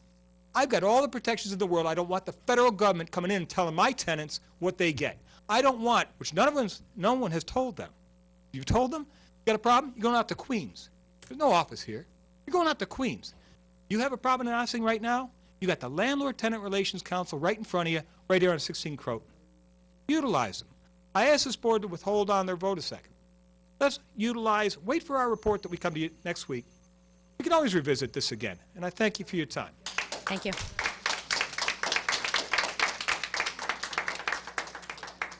Robert McCraner. Good evening. My name is Rob McCraner. I'm an attorney. I serve as the legal director of the Worker Justice Center of New York. We provide free legal assistance to low-income New Yorkers. We're a nonprofit public interest law practice, and we assist households, including households here in Ossining. So I've represented hundreds of tenants in eviction proceedings, in legal actions to address substandard housing conditions, and I just want to share with you from my perspective what I think are some relevant considerations here. It's true that rent stabilization, ETPA, is not a complete affordable housing policy. But contrary to what the previous speaker suggested, it is absolutely critical to preventing displacement. I've represented tenants in jurisdictions that have rent stabilization and in jurisdictions that don't. What I can tell you is this, in Ossining right now, right, the only statutes that provide any protections to tenants really would be those that give procedural rights to tenants, the right to a notice before you can be evicted. There's a prohibition on self-help evictions, right, by landlords. So you've got to give tenant a notice. The tenant has a right to appear in court and to answer the complaint. But a landlord's not required to provide any basis to obtain a warrant of eviction, right? Doesn't have to give a reason under the current law, right? You can say, I'm terminating your tenancy. And as long as I've followed the procedure, the process, as the landlord, I can do that, right? The only law that will change that, right, is ETPA. The other policies that we've talked about, good policies, right, to think about incentivizing the creation of additional affordable housing, wonderful, great, but none of those policies, right, would change that. And what that means is for the folks that live in units that are here tonight, right, that would be subject to ETPA, right, there is no protection to prevent them from being displaced if this action isn't taken tonight by the board. And what we know, what we've heard is that people that were here the last time this was considered, they've been evicted. That's going to happen to people that are here tonight, right, unless this law is adopted. It's not a perfect law. It doesn't solve the affordable housing crisis, but it will solve this issue of the risk of displacement to tenants that are living in units that would be covered by the law. That's the reality. Just, you know, and that, you know, I mean, that is why tenants and tenant advocates and tenants attorneys have struggled so hard to win rent stabilization in New York City and the 19 Westchester municipalities and in other counties, and to keep it, right? Because it actually matters, right? It's not something that's irrelevant. It's a real protection. The other point I just want to say is on the treatment of landlords, right? So we've already, I think we had great information tonight from someone who served on the Westchester Rent Guidelines Board to dispel this notion that owners of rent-stabilized properties in Westchester are impoverished, right? That is just not true, right? That is not consistent with the facts. And the reason is that rent stabilization provides multiple mechanisms for a landlord to increase the rent when it's justified. So you get the Rent Guidelines Board increase. You get a vacancy increase of 20% when the unit becomes vacant. On top of that, you can get a longevity increase, and you can get increases for major capital improvements, right? Landlords are really good at using those mechanisms to increase the revenues from their properties. I'm sure they will do that here in Westchester as well. And that's why this idea that no one will invest money in rent-regulated properties, we know that that's not true, right? We read every day. In fact, the person who's here from the Fifth Avenue Committee talked, the concern is actually the opposite. Look at the real estate market. Look at what investors are paying to buy rent-regulated properties now, right? right, in Westchester and in New York City. It's just not true that people won't invest in rent-regulated properties. Thank you.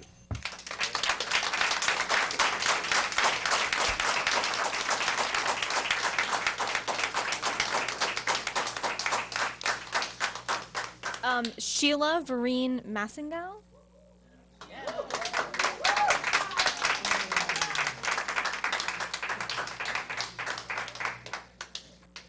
Good evening, Mayor Dick Garrity, trustees, and everyone else. Hi, my name is Sheila Vereen Massengill, and I am a member and leader with Community Voices Heard Power and a registered voter in Ossining. And another thing, we are tired of hearing rumors about CVH being outsiders.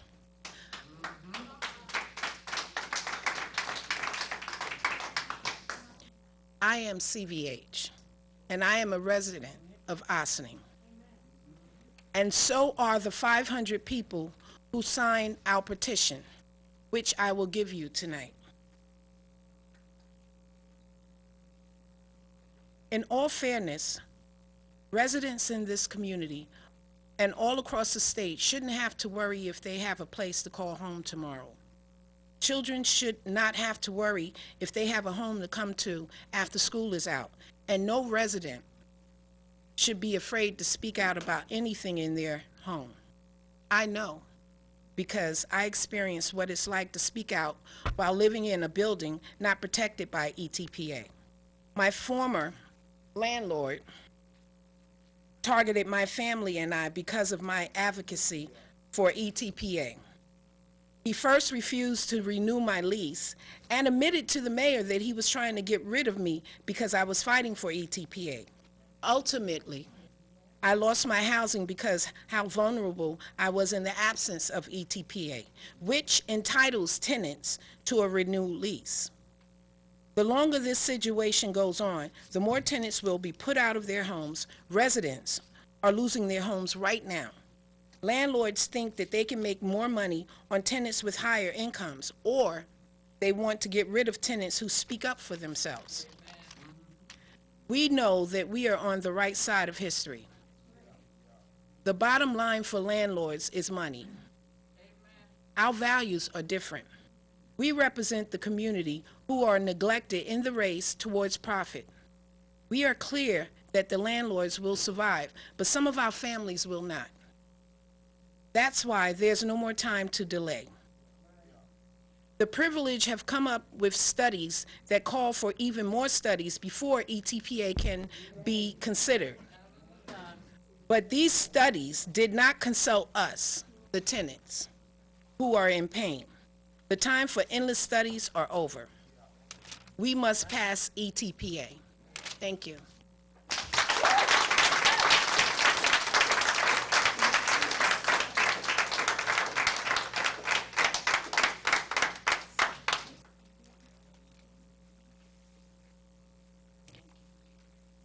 Tamara Stewart. Good evening, all. My name is Tamara Stewart, and I reside at 30 Park Avenue in Mount Vernon. While I'm not an Ossining resident, I enjoyed the 6 years that I served this community while working at the Ossining Public Library. Ossining is a gem of a community, vibrant, diverse, and unpretentious. I am here this evening to urge you to adopt the Emergency Tenant Protection Act for Ossining. For me and my neighbors at Westchester Plaza in Mount Vernon, ETPA has been instrumental in restoring our four-building community to a place we can be proud to call home. Over the past several years, our tenant coalition has succeeded in getting the owner of our complex to make many long overdue building-wide repairs and improvements. We have new roofs, elevators, mailboxes, carpeting and lighting, and our parking garage and 2 outdoor parking lots have been substantially rehabilitated. In addition, we are excitedly awaiting the unveiling of our new backyard green space, which will restore access to the complex's largest community space back to tenants after 2 decades of neglect and deterioration. Had it not been for ETPA, Westchester Plaza tenants would still be enduring the deplorable conditions that had become the sad and shameful norm. While ETPA is definitely a boon to tenants, owners benefit too. Building owners who make major capital improvements are eligible to apply for rent increases to recoup their investments and even make a profit. We have quite a few new neighbors in the complex who decided to move to Westchester Plaza because of its enhanced appearance and renovated apartments. Adopting ETPA is a win-win for tenants and owners. ETPA will benefit the Ossining community as a whole by helping this vibrant, diverse community to remain so. While adopting ETPA won't solve all of Ossining's housing problems, it can definitely help.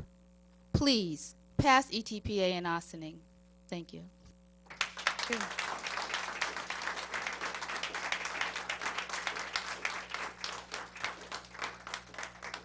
John Van Steen.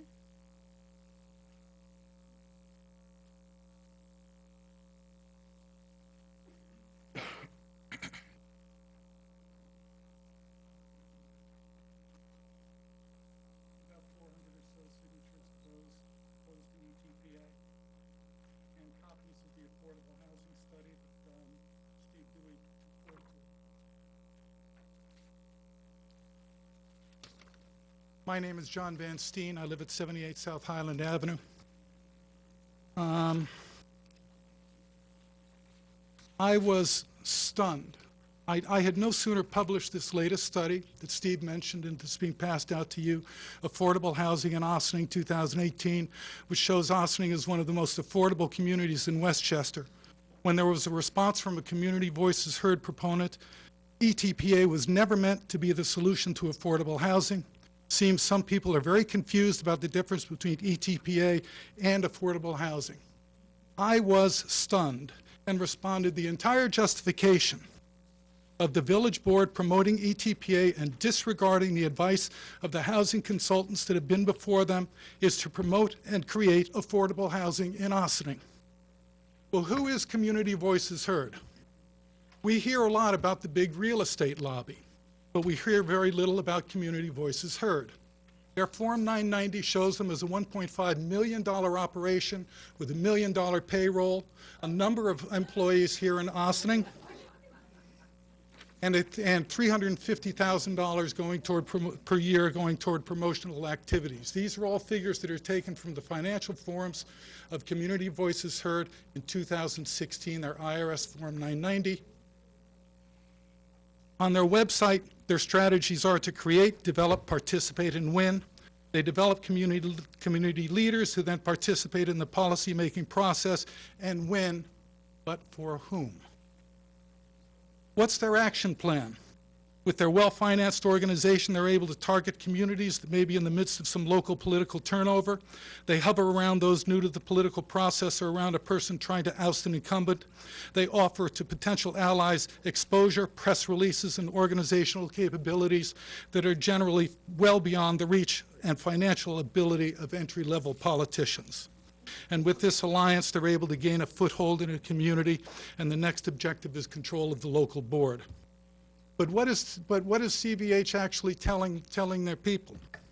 Is CVH telling their supporters that if ETPA is passed, the oldest and presumably most affordable market rate apartments will be removed from the market and not available to them?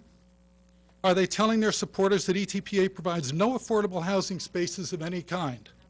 Are they telling their supporters that ETPA provides no new affordable housing spaces?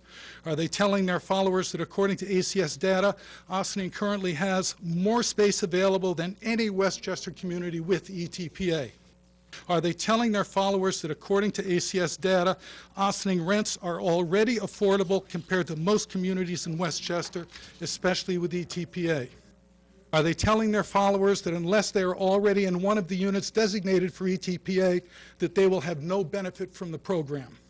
Are they telling their supporters that any grievance that they may have with the landlord would not be adjudicated locally by the Landlord-Tenant Relations Board, but by a board in Queens like 25 State Street? Are they telling their followers that once ETPA is enacted, availability of affordable rental spaces declines?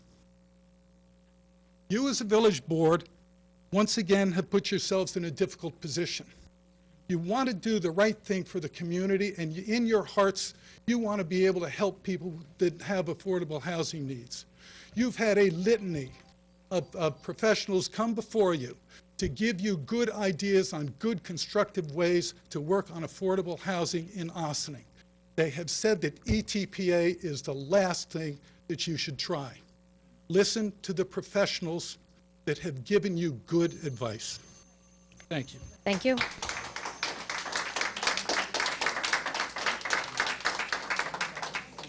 Tim Collins.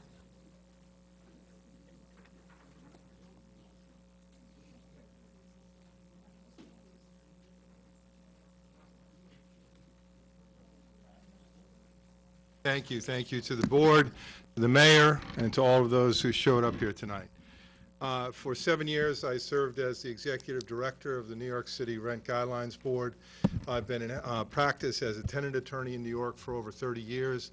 I've testified in Toronto, in Chicago, and Seattle about rent regulation. I've written a law review article on rent stabilization in New York and its effects, and I spent 7 years overseeing a research staff that did nothing but look at rent stabilization and its effects. I am an expert on rent regulation, and you should pass the ETPA.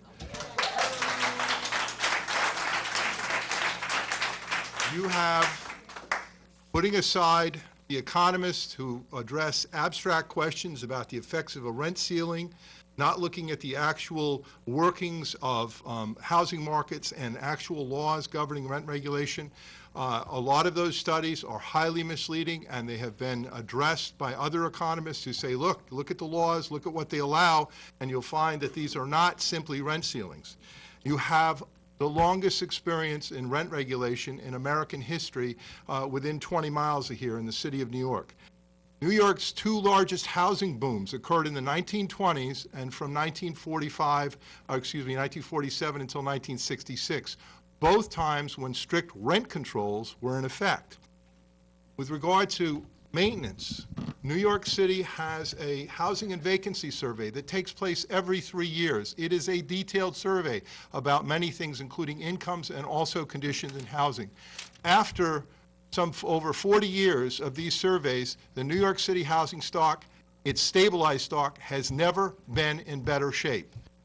When rent stabilization was passed in New York City, the average owner spent 62 cents of every rent dollar collected on maintenance costs. Today, the average owner spends 58 cents of each rent dollar on maintenance costs. Their profits have never been better. It was, during the course of the recession, the worst economic downturn since the Great Depression, the best investment anybody could make in the country other than precious metals. They got steady and increasing incomes throughout the whole time. Their net operating incomes have gone up something like over 50% in the last 20 years. Maintenance, as I said, is good. You have great incentives to improve the housing stock. Major capital improvement increases are a profit center for owners of rent-stabilized housing. They fight to do those improvements, and sometimes they have to fight with tenants over those improvements because they know they'll get large increases.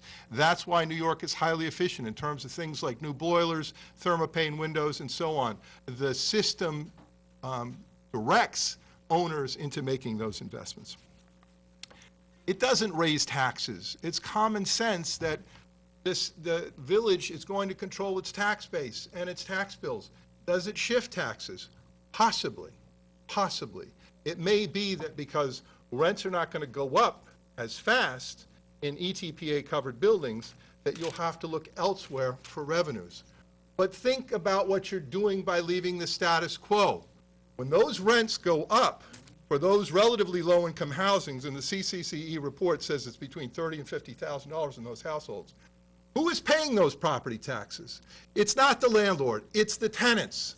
They're going to pass it on to the tenants. So the lowest income people in this village are going to be paying an increased burden in property taxes if you don't adopt the ETPA. I understand the position of homeowners, but homeowners, by and large, are more affluent than the people who are living in these units. The mayor mentioned the concern about anticipated rents. Most rent regulation statutes occur by looking back at a certain point in time in order to capture those anticipated increases.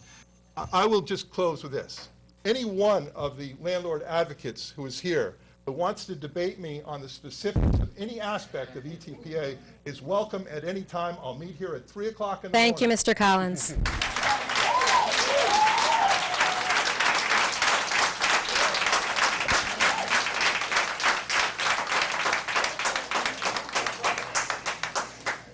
Denora Rexis. What? Good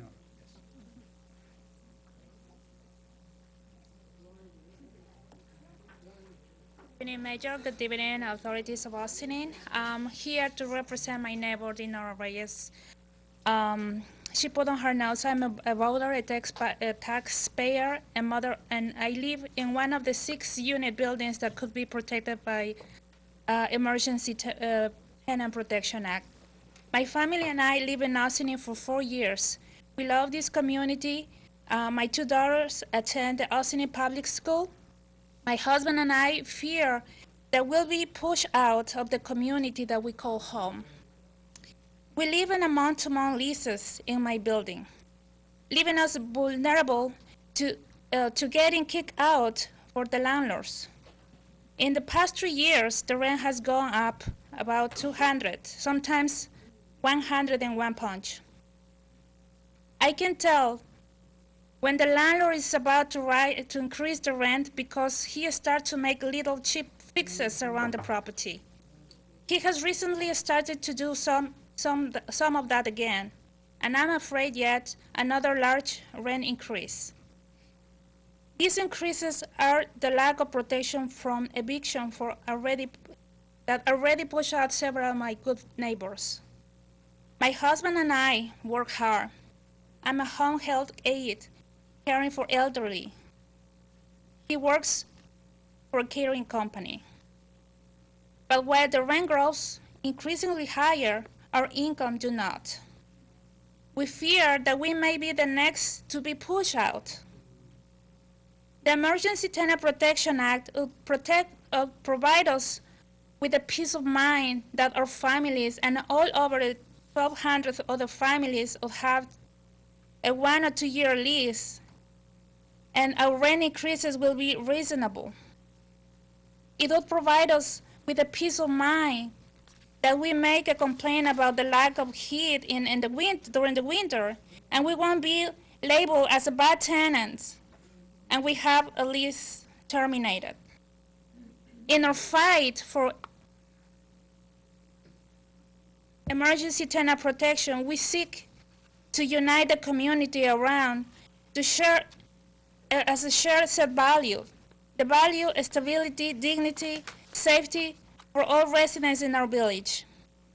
ETPA is a way that can strengthen Austin by living up the values that we hold dear. We are clear that we are not as powerful as the billionaire real estate lobby we are against. But we have faith that this board will do the right thing. We have faith that we put people over politics.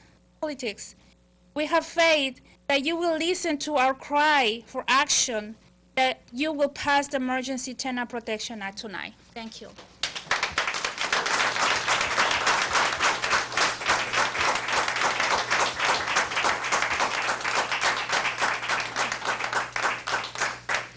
Alberta Walker.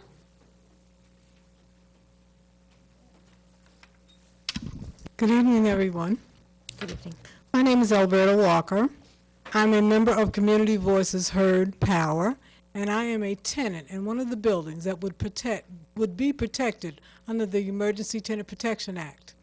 I moved back to Austin a little over a year ago, and I say moved back because I grew up in Austin, so I'm just returning home.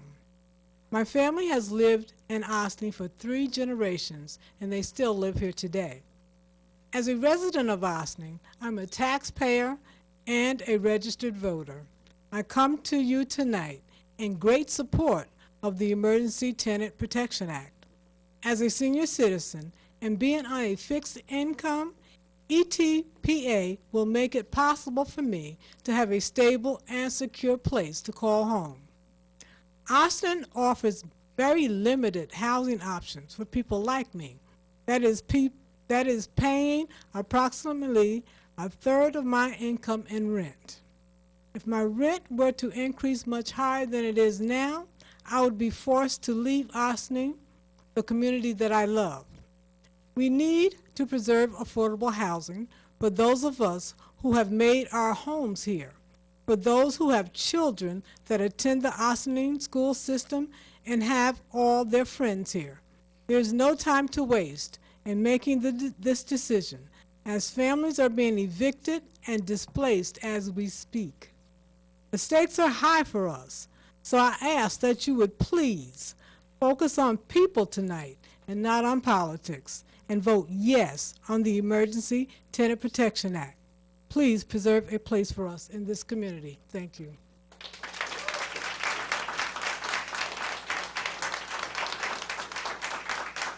That's it. That's all we have on the list. Is there anybody else who would like to comment tonight during the public hearing? Welcome. Yes, Michael Spall, One Hillside Terrace in Ossining. As a 33-year resident of Ossining and a homeowner, sadly we've been a little underrepresented this evening with the homeowners not being present here as much as I would have liked.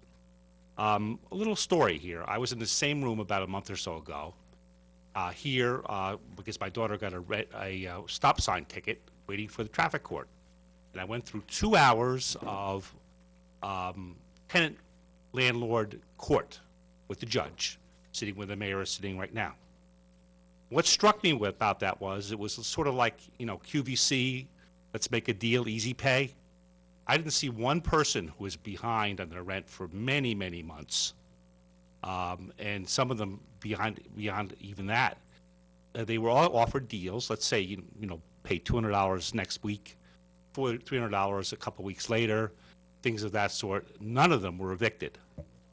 And, that tells me something. It tells me that people here are treated fairly by the current system. There is no need for ETPA.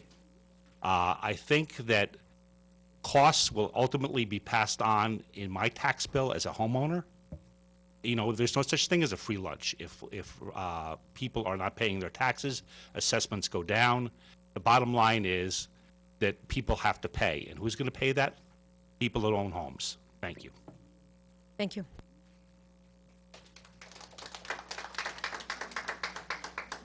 Is there anyone else who would like to speak this evening? No, I'm sorry, sir. Just one time. Just one time. I can't finish? No.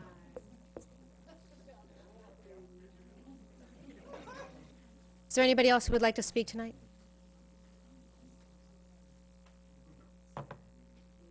All right, thank you. If you did speak and you would like to, and you did not submit your comments in writing, but you would like to, please do submit them to the clerk.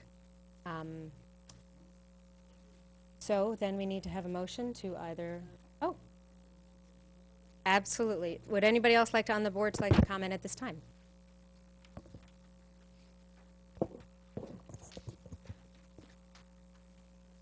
First of all, I want to thank everybody for coming here in the age of technology, for those 80 to 100 people who are here, and the 400 people who've sent us letters, and 400 or 500 on one side or another. So there's a lot of people that are interested in this. I didn't come with prepared notes. I probably should have. I had a very crazy day at work today, and so I realized that was a blessing, because it gave me the opportunity to actually listen during a hearing rather than come with an opinion about everything. So I wrote down a bunch of words that made a lot of sense to me. I just would like to address some of them. What seems to be happening here, that this has become a politicized issue by interest groups and members of our board using ETPA as a political stand. It's, for me, unfortunate, but it's a great opportunity for discussion. So this is not, for me, about landlords versus tenants. Somehow it's become that conversation. probably because you put two groups on opposite sides of the other and force people to take a side. Frankly, shame on all of us, because that's not how community should work. So I'm going to speak. If you interrupt, that's okay. I'll just keep talking over your voices. I've sat here, I've listened. I was elected to represent the entire community. The community that, in my opinion, is represented well here are tenants. Communities by, I stopped counting after 10 tenant advocacy groups had their time to speak from not only Ossining, but outside of Ossining and inside of Ossining. Homeowners tend to not have advocacy groups. Homeowners don't tend to have people who speak on their behalf because they're individuals living in the community. But technically, the people sitting on this board are supposed to represent the entire community. So let's talk about people. A bunch of people mentioned, including the Reverend, started me thinking about, let's talk about people. So let's do that. A lot of the signs that you have here, housing is a human right, stable homes, I think that's the same thing. You know, it applies to the homeowners in this community. And for those of you that come from New York City with your great expertise, let me tell you that had you read the one empirical study that was done for the village, not by interest groups, not by lobby groups, not by advocacy groups, not by lawyers who do this for a living and lawyers who don't do this for a living, from an empirical study that was recommended by the board that sat here a year ago, which was 4 people minus Omar Herrera, who was not on the board at that time, that went through a lot of trouble and a few $1,000s to get an empirical study. Was clear that this community, that homeowners are not rich people, as they might be in New York City, that they are actually very similar in makeup to renters across the board. Maybe not exact, but very close. So that's an empirical study. You don't like that answer and you want to throw it out, that's on you. Me, I like looking at the data. I could dig holes in all of the studies that were done that are not empirical. For me, that was the one the village got. And frankly, part of that study was a sequential analysis of how affordable housing can be brought to bear. ETPA is the last of that series. Some of my colleagues believe that it's up to them to take an empirical study and pick and choose what they want to do. That's fine with them. It's not okay with me. I think that when you hire a professional in the field who's recognized, who I think is recognized throughout New York State, you don't get to pick and choose the sequence that he was very clear in a public meeting that we should follow. I think that is the study that we should follow because it's singularly one of the empirical studies. What also came out of that study is that homeowners will bear the cost of anything that we do. And the reason is that unlike the city, unlike other cities like Mount Vernon, New Rochelle, White Plains, and a whole bunch of, and including Tarrytown, by the way, where corporate taxes pay a big part of the base, which they can afford to do, and communities like the ones I just mentioned, which while I'll talk about affordable housing, have for the past number of years, 20 years, have been building really high rent buildings and condos and get their taxation from a wider group of people. This community, unlike those communities, is built almost primarily of homeowners, renters, co-op, and condo owners, who are all going to be affected. But the only group that somehow sees fit to be subsidized are tenants of very specific buildings. Not all tenants, by the way, certain tenants, not tenants based on income, just those that happen to be living in certain buildings. And I'm here to tell you, as a trustee who was elected for the service of the entire community, not targeted groups, not for political reasons, but the entire community, it is unfair to make a group of people, other renters, homeowners who are barely surviving, by the way, this is not a rich community, co-op owners and condos. This is all in studies, not my opinion. Okay, these are not hard facts to find. It is unfair to shift the burden of that cost. I won't bother to tell you my disgust with the federal government's shifting of a burden of taxation on homeowners that hit hard this year for this community.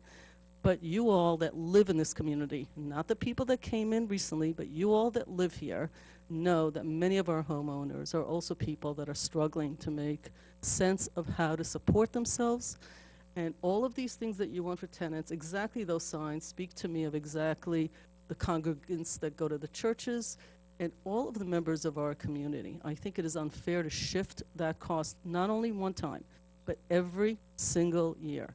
As for the amount of time we've spent on ETPA, honestly, it's been years. ETPA was being discussed in the 1980s.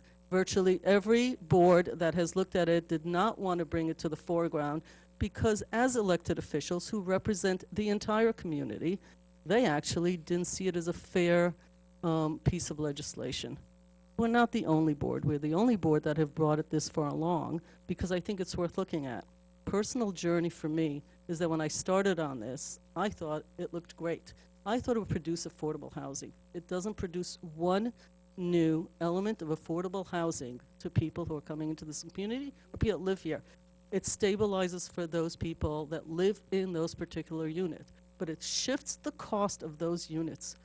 And the concept that, the buildings will be worth more or less, frankly, not even thinking about that from my perspective as an elected official for the community.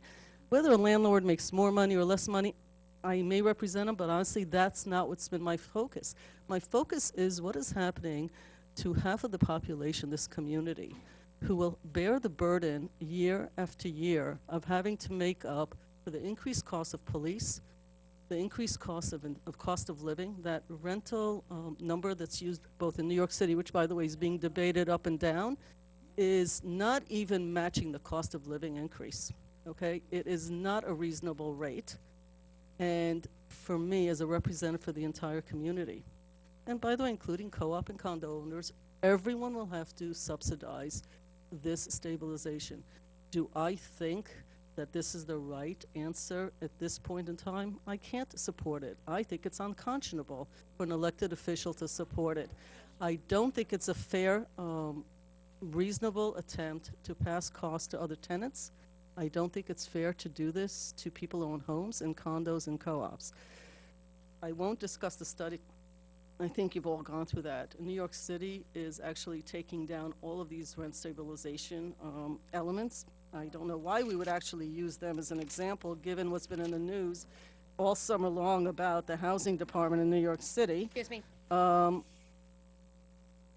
vacancy rate was about 3.6%. Whether you think the study was legitimate, not legitimate, it doesn't matter. I think that it's probably relatively accurate. It is also accurate that that number is exactly the same number that New York City sees after 40 years of having the same laws about rent stabilization, rent control in place. So they're not better off or less better off. And for Westchester County, one of the things that really spoke to me about the people that live in this community, unlike other communities, is that most of our taxes are paid for by homeowners, condos, co-ops, small businesses. We don't have the large corporations here. We don't have a lot of the ways to collect taxes, and somebody will have to pay for all the increases. And if it's not evenly distributed, I think it's amazingly unfair to the community at large. For me, that is why I actually cannot support the passing of ETPA. It's not the first time for some of you who've been here have heard it. It is, I believe, the best deal for the people of this community, all of the people, not a targeted group, is not fair to the community that we live in, which is, by every empirical study done, a working class community. So I thank you for listening to me, and I appreciate my ability and my time with you to also listen to you. Some of you I've heard before, but I am happy to hear some of the new voices that also came into the room tonight.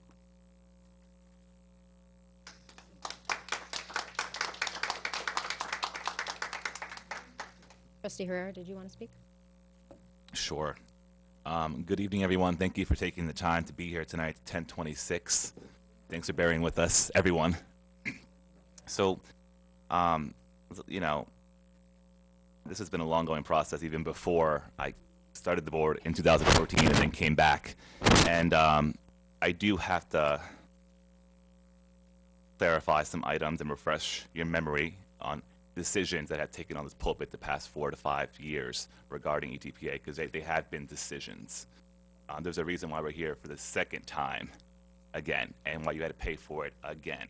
Okay, so in 2016, I remember because I was called from Albany. I took some time off to go to the public hearing when ETPA first came to the board for discussion, and I was pretty appalled to finally, I knew that these residents existed and these property owners existed, but I didn't actually see them face to face. So what I mean by that is that when I listened to everyone speaking, those people, I was like, oh wow, this is not about ETPA.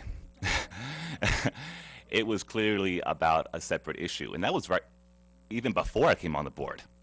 And the fact that it was never brought up to a vote, that's unacceptable. You as the public, pro or against, followed the process, funded a study, brought it to a public hearing, and then, oh, it's being tabled.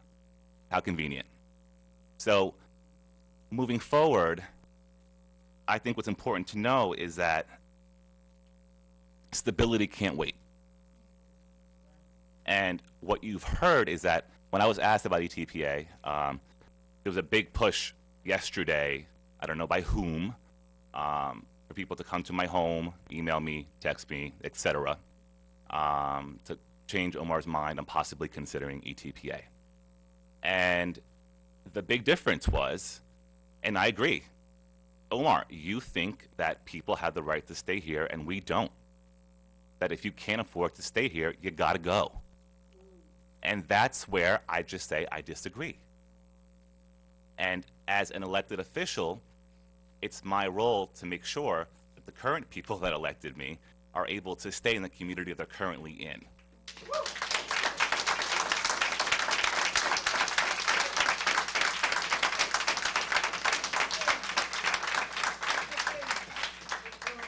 Yes, we need more businesses, and I want to commend, there are people in this room that have invested time, money, and energy to make the downtown what it is today, and I thank them for that, and they're going to continue to be part of our progress. But as new businesses come, as new services come, you leave. You're not able to stay and enjoy the new that's coming here because you can't afford to be here. Okay? So I need to redirect my priorities as to, I understand the notion and the need to attract visitors, to attract the people from Brooklyn or wherever else in the state or country you're coming from, right? Because we want a mix of families and income brackets and businesses. But it's my main priority is to serve the people that live here now and the people that are going to grow up here. Okay, that's just my philosophy. I cannot speak for the board. Okay. The rhetoric. So we've heard that rhetoric has been done on both sides. The CVH, outsiders, dunk, dunk, dunk, and the property owners or homeowners, or however people want to say it. Special interest groups are the Building and Realty Institute of Westchester County, and also the DDR Public Relations Inc. firm that you've been reading stuff throughout the, and nothing towards these companies. They do great advocacy work for their companies. That's why people pay dues and they're part of memberships, but they're special interest groups. To me, and again, I'll speak for me, I don't view, and CVH, it's a compliment that they called you a millionaire agency. Because I just know how nonprofits work when it comes to advocacy world. So the fact that you guys invested money in a community where we had not been successful at mobilizing the people that are most at need. You came here and mobilized people and trained our residents to finally stand up and lobby for themselves. Something that, unfortunately, I've been part of a group that has not been doing that for you. Okay?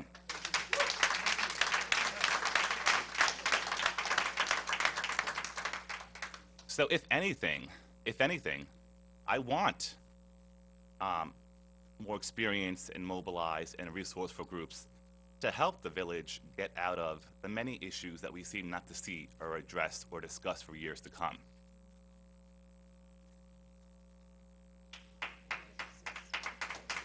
The New York State HCR, by the way, has an office in White Plains, and they have also offered to set up an office in Ossining to help with the implementation that will come with the registration and the follow-up And as you learned today, what you didn't read on your postcard at the train station are the many services and programs that, yes, you got to go through if you qualify when it comes to hardships and development, and the many other ones, which, by the way, you could actually print out a fact sheet on their website and it actually goes through it. The notion that there's no need for this, I can't speak for my old boss, but I would, state level, county level, the amount of letters that I wrote specifically for Ossining, advocating or kind of addressing tenant-related needs that surpassed the village, or that for whatever reason at that time were not being handled by the village, or maybe even it never got to the village, it just came to us. There were a lot. There were a lot. And it's not, you know, oh, I want, you know, a new appliance, and he said no. Those I understand can be, you know, no, they were, hey, you know, water keeps falling in my roof, and he wants to evict me, and, you know, other ones were, you know, you could imagine. I don't have to go into, you know, into scenarios. Then we also had a couple of calls from landlords who had tenants that also were out of line. So I'm not saying that all landlords and tenants are the ideal people you would want. However, to say that we can keep on making Ossining for you, yet we can't guarantee you staying here, or at least try to help you maintain your ability to stay here, to me is just wrong. And unfortunately, I grew up here, grew up on the streets, and literally, I know that there are different parts of Ossining, okay? We can't say we're united until we realize what divides us, okay? And there's a lot that does currently in Ossining that requires healing, as we heard earlier. But it also requires acceptance and clarification and embracement that not everyone feels like they have a seat at the table, even though we say they do. Okay? This whole conversation, even if you listen to even at times both sides, has been beyond ETPA. So, you know, today, one of the management firms tried to get a restraining order on me to not come to the meeting.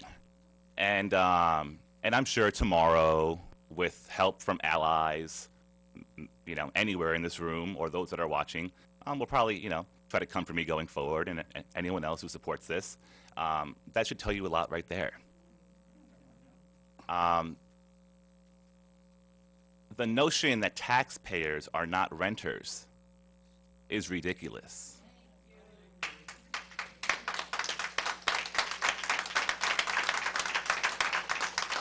Because you are.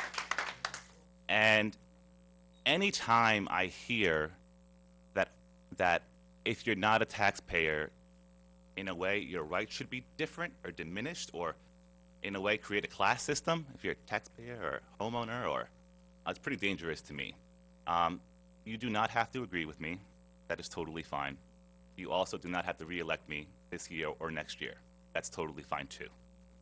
But I know that Ossining needed a conversation to open up really our true colors of how we operate, who we are, and who we're going to become, or who we're becoming. Thank you.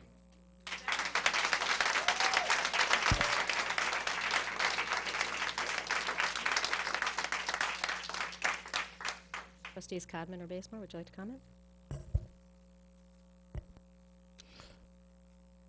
So to be quite frank, this thinking about all the things that were said, I'm often reminded of a meeting that James Baldwin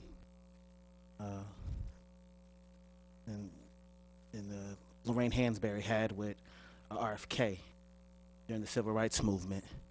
There was a gentleman by the name of, I believe, Jerome Smith. He had worked with SNCC and many other organizations organizing people in the South. And again, there was all these famous people, but he was the only person who actually knew the pulse of what was happening in the American South. And he basically just screamed. He said, "My people are dying." So today, we're here at this public hearing, and we've had many other ones.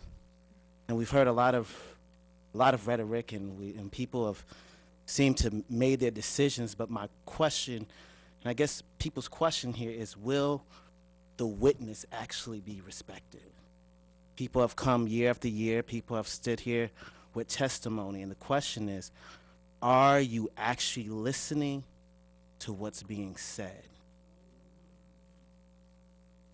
That's deep, because before I get into the actual cost of the $800,000, the first year was $800,000. Then 2 years, then it becomes 1.6. I mean, if we had do it another year, it'd probably be 2 million. You know what I'm saying? I mean, so the numbers keep changing. But the question is are you hearing the witness? Because there's a couple of things that jumped out to me. Mr. Rodney Smith wasn't here. He wasn't able to make it today, but he says, I want to stay here because this is where my family is. And see, that actually speaks to me personally.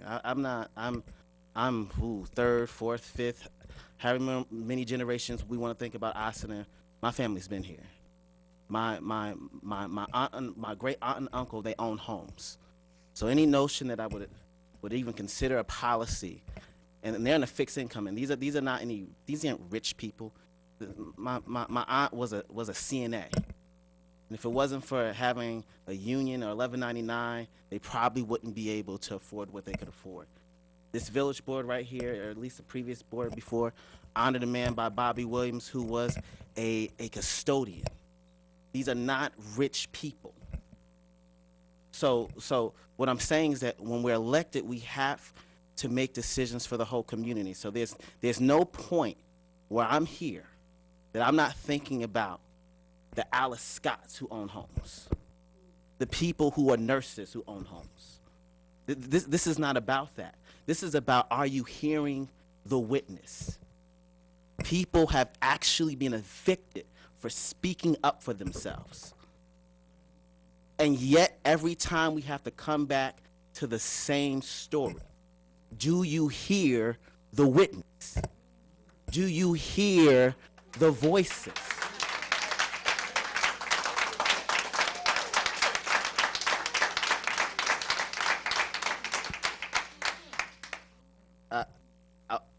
I'm not going to address ICE being New York State Community Renewal. I won't do that. But this is about dignity. This is about people being able to stay in their homes, whether you're a homeowner or you're not. That's what this is about. This is about whether senior citizens who again, they're not fancy. They were domestic engineers. That's a nice word for saying they were maids. Can they stay? We've had people come here over and over again. They've done analysis. The man who actually did the study came here and said, listen, this is what I looked at, 2002 to 2017. I even took in the economic recession. Doesn't affect it. We got 19 other communities. It doesn't affect it. But then there are people who come here and say, you know what? This is dividing a community. To me, that's dangerous, because that means that you're not hearing the witness. That means that when someone is hurting, when someone needs something, that if it's not conducive to everybody else, then you won't act. I'm an African-American man.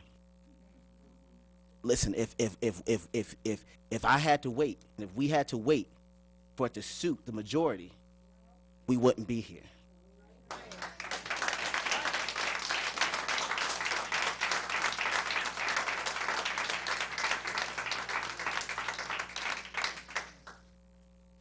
So when it comes to the decision that we make,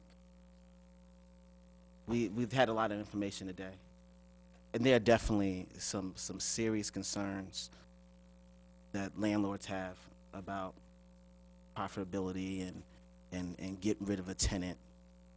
and those are some major concerns. And I just want to say, listen, ETPA, if you got the tenant with the machete, you can still get rid of the tenant. No, seriously, because this is the unknown charted area. So I expect people to be concerned. I expect people to show up. I expect people to say, I expect some homeowners to come and say, hey, what is this going to do about, like, how is this going to affect us? Those are real concerns. My aunt and uncle and I already said her name, I ain't going to say her name again. Those are real concerns. Those are major concerns. But we as a community, every year, we have different kind of exemptions that we pass along to everyone else. You know, so even if there was a cost, we do that already. But the question is, why is it this? Look at this room. In fact, I don't really see too many young people, right? So that might be an indicator about who might actually be in these units. There are a lot of homeowners who have to size down, and they size down to this. And they size down to a place with an elevator.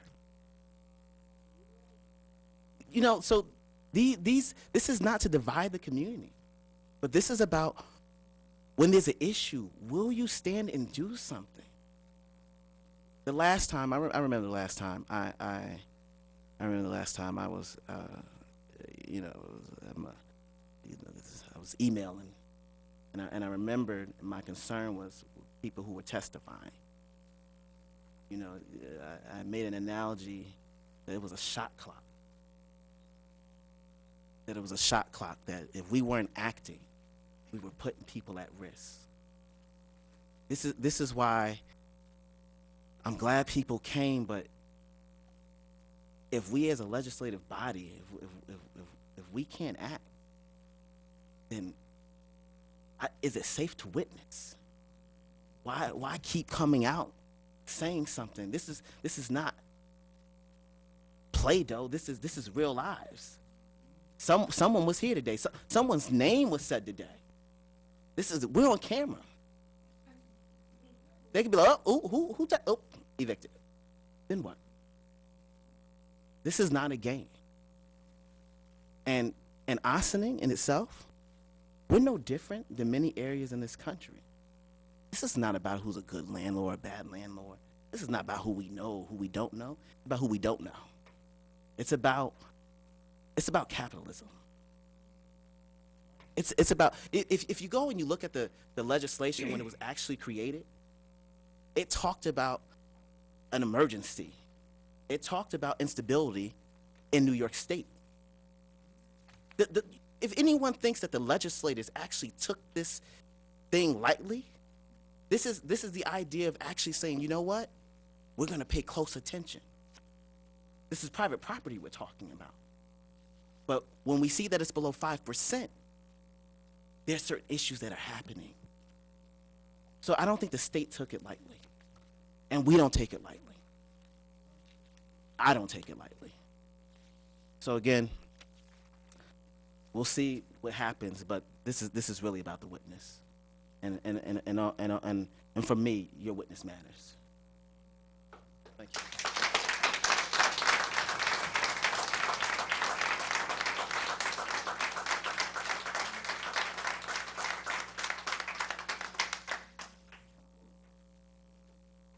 Thank you, everyone, for coming out today. A very spirited discussion, but I have to say that I really haven't learned anything new. You know, the information that's been provided was the same information that was provided nearly 2 years ago. So, you know, everybody's got their own set of data, facts, and realities, and all that other stuff. And but there's a couple things I want to bring up. You know, Trustee Bazemore, you know, spoke about, you know, some things that we do for people. You know, we do stuff for veterans. We just passed a law to give them a break. We do stuff for our volunteer fire departments. We give them a tax abatement. But I think one of the crazy ones that's always drove me nuts, and actually there was a group of people that were lobbying the town around the reval is that, you know, condominiums and co-ops are not handled the same way as residential housing. And co-ops and condominiums can sell for $400,000 or $500,000, but they're taxed at 2/3 of the value. And when you think of the amount of money that's been lost on that little giveaway, it's a whole lot more than anything you could possibly imagine with ETPA. I have to say that I've never understood that, and I've always thought it was unfair. And again, it was one of those things that was cooked up by the real estate lobby saying, oh, you know, if you give these people a break, they're going to bring all this economy and all this good stuff's going to happen. And of course, you know, the lobbyists are strong. The real estate lobby is very powerful, and they fooled the state legislature into passing that little boondoggle. But I think that the reason that we're here is really an institutional failure on so many different levels. The institutional failure of our federal government, the institutional failure in Albany, which continues to be dysfunctional, the institutional failure of the last 8 years of Westchester County, where we had, I don't know what that guy was, but it was bad. You know, I got to tell you, that was just sad. That was an empty suit. And now we finally have, you know, a county executive that really understands things. But that's why we're here today, because nobody's doing anything. We're all sitting around talking. We're all sitting around, we're going to do another study. I got to tell you, I'm done with the studies, okay? It's over for me, okay? You know, and listen, you know, one of my colleagues talked about the Kevin Dworka study. The Kevin Dworka study was flawed, and I'll tell you why. There was a whole population of people that we tried to draw into the process that didn't participate, and that's the reality. And many of those voices that would have likely been heard, many of them are in this room today. But we have a problem in Ossining. Half of our population is completely disconnected from government. We had a discussion here in this room 2 weeks ago talking about, like, making sure we have Spanish translation. Because for the first time in the history of Ossining, my brother Omar said, we got to do this. I don't know why it took so long. Hey, listen, I've sat in this chair for 7 years. It's on me. I screwed up too. I should have thought of that. But I don't have the same eyes and the same lens that Omar has. So I'm glad for that. I'm glad he brought that up. But we're missing the point here, because we're not talking to everybody and we're not communicating with everybody. And that is deeply troubling for me.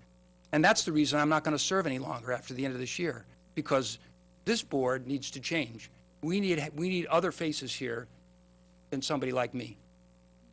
Now, time is up, and it's time for us to move on. And we need to vote tonight, and we need to get this done.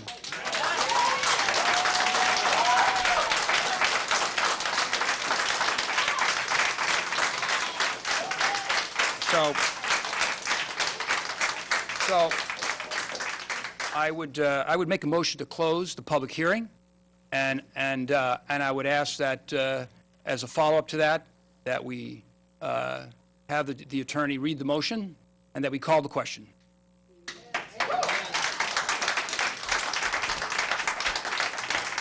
Do I have a second? Who so moved? Did you so move? Mayor, did you want to have any final comments? Oh, there's a motion on the floor. If someone would like to second, we can speak again after that. Second. All right, so the motion on the floor is to close the public hearing. Considering that we got the results of the vacancy study last week, in August, when many people are not around, we did have a lot of people who attended our meeting. I'm very pleased about that, and the video has been up for the last week, so I hope that folks have had an opportunity to review the video and the report. But it wasn't until that report came out that we knew for sure that it would even be a possibility to be able to enable ETPA. And we heard from about 32 people tonight.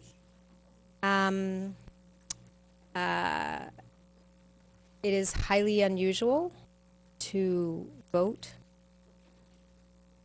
to move forward a resolution on the same night as the public hearing, although we have heard many calls for that tonight.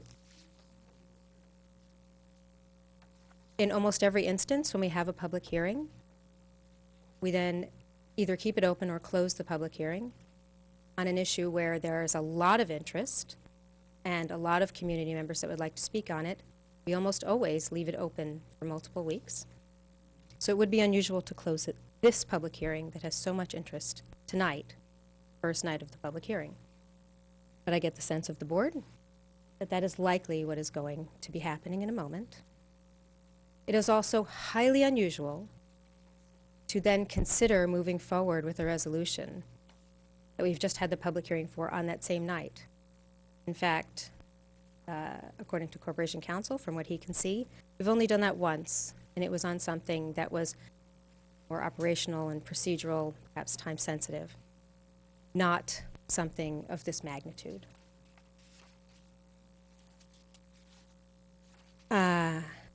I do want to comment a little bit more in light of what I've been able to hear tonight from everyone in the room.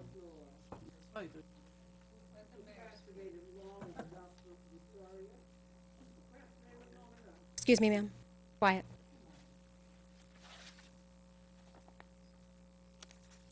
Renters are absolutely taxpayers. That is never a question, and it should never have been thought of as the question we're considering. And I appreciate that Mr. Collins acknowledged that there may be a shifting of taxes. If there is a shifting of taxes, as he suggests, then most tenants in Ossining are going to bear that burden, because most tenants do not live in ETPA buildings. And if the taxes go up for their landlord, that means the taxes go up for those tenants.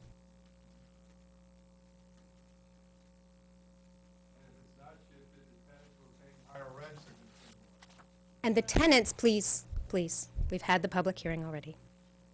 And the tenants who do not live in ETPA protected buildings, some of them live in luxury buildings, and maybe we're not so concerned about their burden. But most of them live in small, multifamily buildings. And they are very likely to be the most economically challenged people in our community. ETPA does not help them, and in fact, it could make Ossining more unaffordable for them. When it comes to substandard housing, which we know is a problem in our community, buildings that are under the ETPA program, if there is a landlord who is an absentee landlord not maintaining the building well, providing very poor quality housing for our community,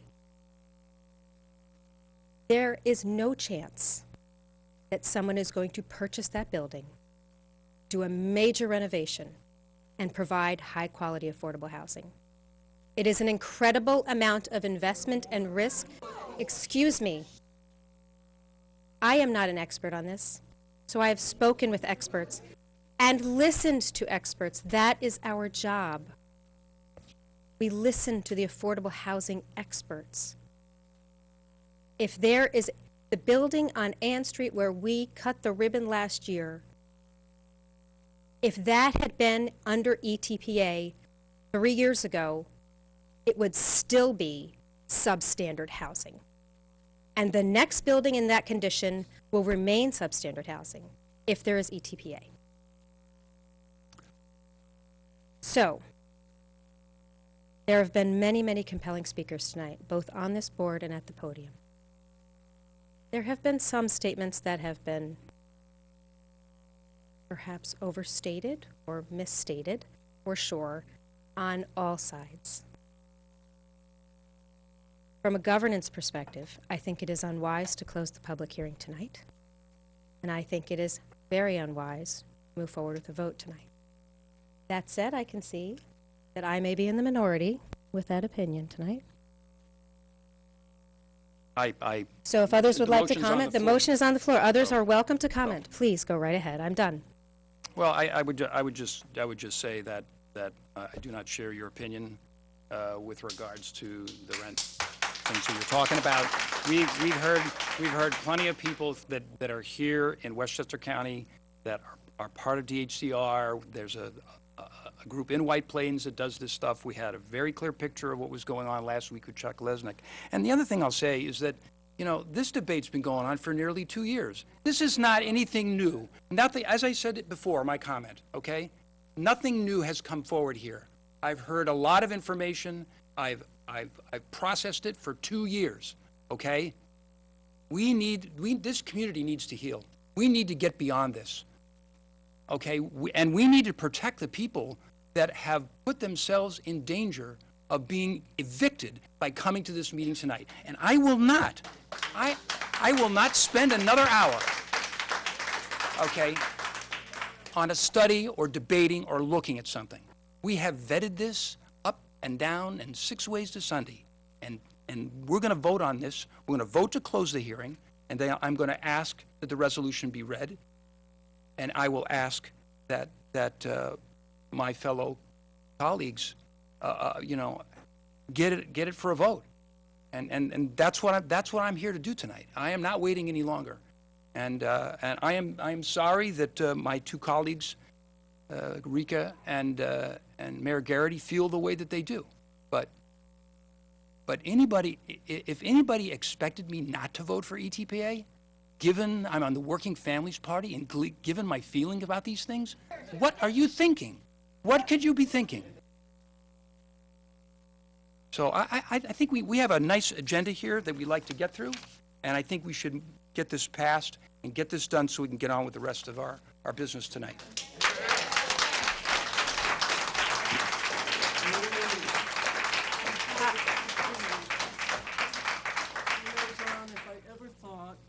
If I ever thought that you were turning a deaf ear to the majority of this community, I got to tell you, basically just said that you came today, mind all made up.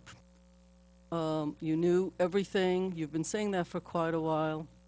You were part of a board for a number of years where things could have done. We've done actually quite a bit of stuff in the past year and a half, including the meeting we just sat through with the Landlord-Tenant Committee. That is part of one of the recommendations. We are one of the few communities to have an active landlord-tenant committee. So it's really disappointing to me to hear, after approving all of that stuff, after being highly involved with Kevin Dwarka, who Quantel Bazemore brought to my attention, saying, look, this is the guy. This is the consulting guy that is the guru about all this stuff. So when you don't hear what you want to hear, what difference does it make what party you belong to? You're supposed to come to these things and actually listen, not only to the public that shows up here, but the public that writes to you. So even more disappointing is that you aren't actually even listening. So you could be all like, you know, up in the airs about it, but honestly, sort of a cop-out given the fact that you've been highly involved in this entire process.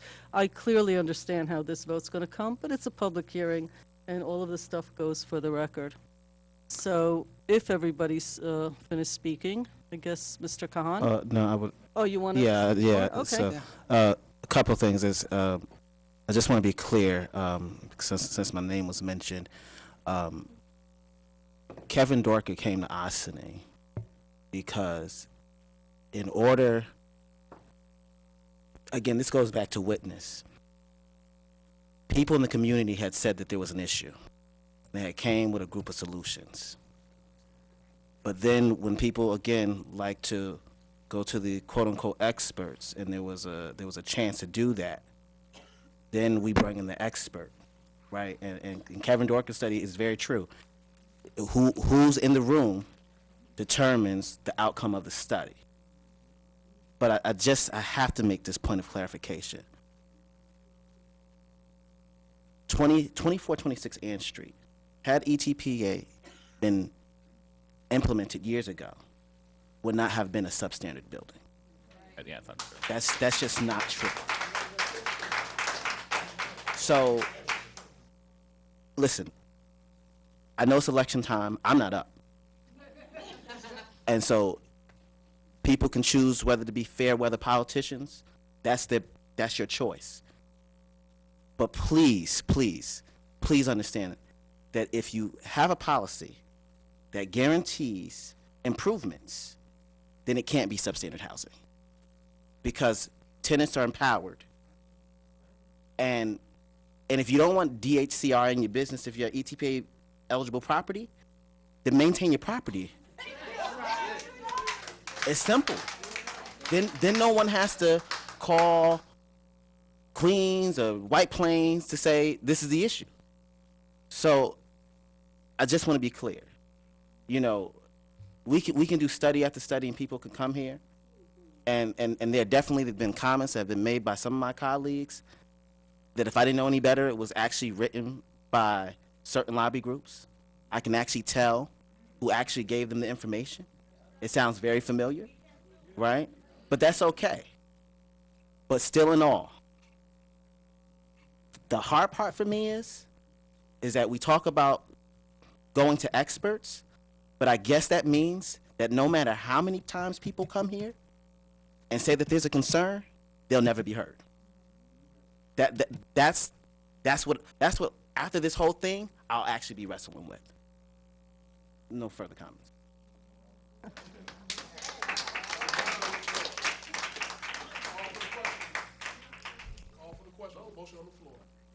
It is on. Right, so the motion Motion is close the hearing. Motion first is. Please. I'm sorry. Please, Motion first Corporation Counsel, do you want to No, the comment? motion first is to close the public hearing. I Yeah. believe there's been a motion, it's been seconded. Yeah. So that has to be voted on Okay. first. Madam Clerk? All those in favor? Aye. Opposed? Aye. Opposed?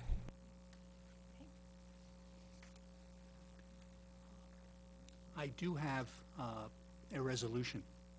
I believe it's been asked to be read, and then I've sent it to everyone, to folks. Hello, everyone. You got me now? Good. All right. All right. I don't have to do that. I have sent this to all the board members. Does anyone need a hard copy as I read through? I have. You do? Okay. I'll read this resolution, and then there can be a motion on that resolution, as would be our normal practice. Resolution declaring that the vacancy rate for rental housing units in the village of Ossining in buildings with 6 or more rental units completed prior to January 1st, 1974, is less than 5%, and that a housing emergency exists as set out in New York Unconsolidated Law, Section 8621, Emergency Tenant Protection Act. Whereas in 1974, the New York State Legislature found and declared that a serious public emergency continues to exist in the housing of a considerable number of persons in the state of New York, and that such emergency necessitated the intervention of federal, state, and local government in order to prevent speculative, unwarranted, and abnormal increases in rents, and that the transition from regulation to a normal market of free bargaining between landlord and tenant, while the ultimate objective of state policy, must take place with due regard for such emergency, and that the policy herein expressed shall be subject to determination of the existence of a public emergency requiring the regulation of residential rents within any city, town, or village by the local legislative body of such town or village. New York Unconsolidated Law, Section 8622. And whereas pursuant to the Emergency Tenant Protection Act, the declaration of such an emergency shall be made by the local legislative body of such city, town, or village on the basis of the supply of housing accommodations within such city, town, or village, the condition of such accommodations, and the need for regulating and controlling residential rents within such city, town, or village.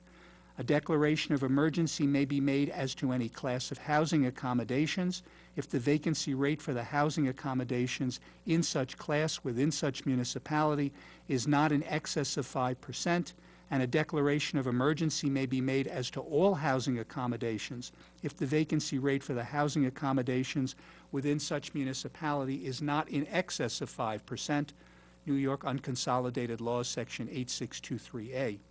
And whereas no resolution declaring the existence or end of an emergency may be adopted except after public hearing held on not less than 10 days' public notice, as the local legislative body may reasonably provide, New York Unconsolidated Laws, Section 8623C. And whereas the Village of Ossining entered into a consultant agreement in May 2018 with the Collective for Community, Culture, and Environment, CCCE, whereby CCCE would conduct a housing vacancy rate analysis for buildings completed prior to January 1, 1974, which buildings contained at least 6 residential units. And whereas on August 20, 2018, CCCE provided to the village manager the results of the housing vacancy rate analysis conducted in June and July 2018, and that the analysis found a vacancy rate of 3.06% for those properties completed prior to January 1, 1974, containing at least 6 residential units. And whereas the CCCE housing vacancy rate analysis was put on the village's website to make the analysis accessible in advance of any public discussion about the analysis. And whereas the Village Board of Trustees held a work session on August 29, 2018 at the Community Center, at which time the results of the housing vacancy rate analysis were presented by representatives from CCCE. And whereas, in addition to representatives from CCCE, Chuck Lesnick from New York State Division of Homes and Community Renewal attended the work session and responded to questions from board members. And whereas pursuant to New York Unconsolidated Laws, Section 8623C, notice of the public hearing as to whether the protections of the ETPA should be applied to qualifying multifamily rental properties in the Village of Ossining was published in the Gazette on August 23, 2018. And whereas the public hearing was held on September 5, 2018, to obtain comments from the public as to whether the protections of the ETPA should be applied to applicable buildings in the village. And whereas the public hearing was closed on September 5, 2018. Now, therefore, be it resolved that on the basis of the housing vacancy rate analysis conducted by the Collective for Community, Culture, and Environment, which concluded that the vacancy rate for multifamily buildings containing 6 or more units, which buildings were completed prior to January 1, 1974, was 3.06%, which is less than the 5% vacancy rate established in New York Unconsolidated Laws, Section 8623A. The Board of Trustees of the Village of Ossining declares that an emergency exists as set forth in the Emergency Tenant Protection Act. And be it further resolved that effective upon the adoption of this resolution and filing of same, the provisions of the ETPA, as amended, shall apply to buildings in the Village of Ossining containing 6 or more rental units completed prior to January 1, 1974. And be it further resolved that the provisions of this resolution shall continue in full force and effect until the Board of Trustees of the Village of Ossining declares by resolution that the aforementioned emergency is at an end in accord with New York Unconsolidated Laws, Section 8623B, which provides the local governing body of a city, town, or village, having declared an emergency pursuant to subdivision A of this section, may at any time, on the basis of the supply of housing accommodations within such city, town, or village, the conditions of such accommodations, and the need for continuing regulation and control of residential rents within such municipality, declare that the emergency is either wholly or partially abated, or that the regulation of rents pursuant to this act does not serve to abate such emergency and thereby remove one or more classes of accommodations from regulation under this act. The emergency must be declared at an end once the vacancy rate described in subdivision A of this section exceeds 5%. And be it further resolved that certified copies of this resolution shall be provided to the State Division for Homes and Community Renewal and the Westchester County Rent Guidelines Board, indicating that the effective date of this resolution is September 5, 2018. And be it further resolved that upon review by the Corporation Council, the village manager is authorized to complete such documents as are necessary to implement this resolution. So moved. Second. Further comments from the board?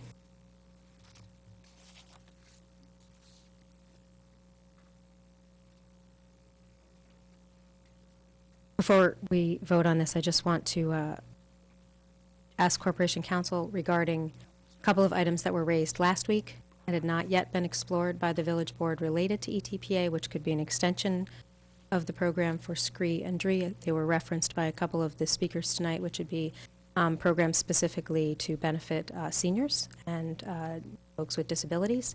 That is not included in tonight's resolution. Corporation Counsel, could you speak to that? I could, Mayor, thank you. For two reasons. One, the public hearing notice did not make reference to either SCRIE or DRIE. Those two would also require local law amendments to our tax code for the village. So it would be something that would be separate and distinct. It's not part of this particular resolution declaring a housing emergency. And also, it is something that we would need to see the economic impact before we would, present that to the board as a potential addition to our tax law in terms of those two rent exemptions. So it's not part of the declaration that would be made tonight. There is no senior citizen rent increase exemption or disabled person rent increase exemption as part of this declaration. Also, one of the questions that we had last week for Chuck Lesnick from HCR was regarding the implementation and the timing. If we do indeed vote this evening to pass this resolution, what would that mean as far as when it would actually take effect, and what are the steps that need to take place, and how is that process determined? Well, the effective date is the date the resolution is passed. Okay. What would then happen next is the resolution, as it's provided here, would be sent to both the State Division of Homes and Community Renewal. It would also be sent to the Westchester County Rent Guidelines Board.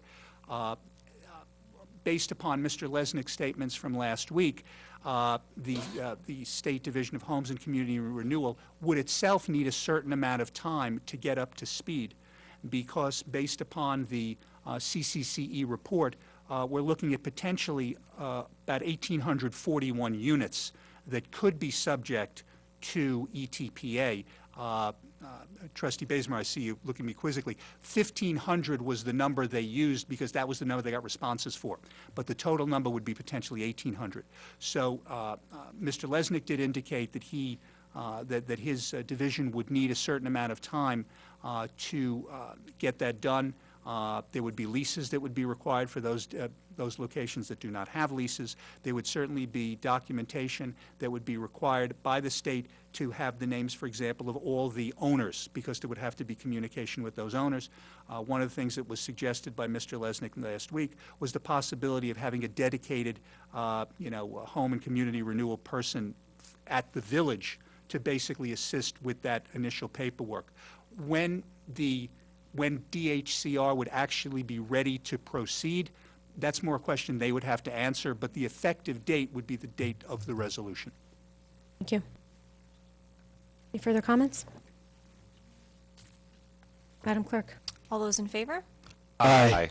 Opposed? Nay. Nay.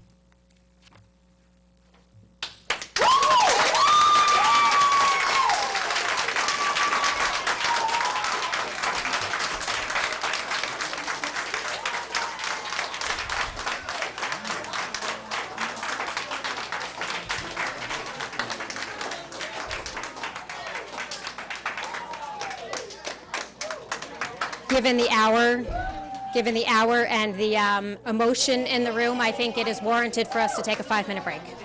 Everybody can have a 5-minute break. I have been informed by our videographer that we have 1 hour and 17 minutes before we run out of videotape. You couldn't have just said 17 minutes? We still have several pages of an agenda to complete, although there's now an echo in the room because everyone but one of us has left the room. So thank you, Corporation Counsel and Village Manager, for going through the agenda and identifying which of these resolutions has a time sensitivity to it.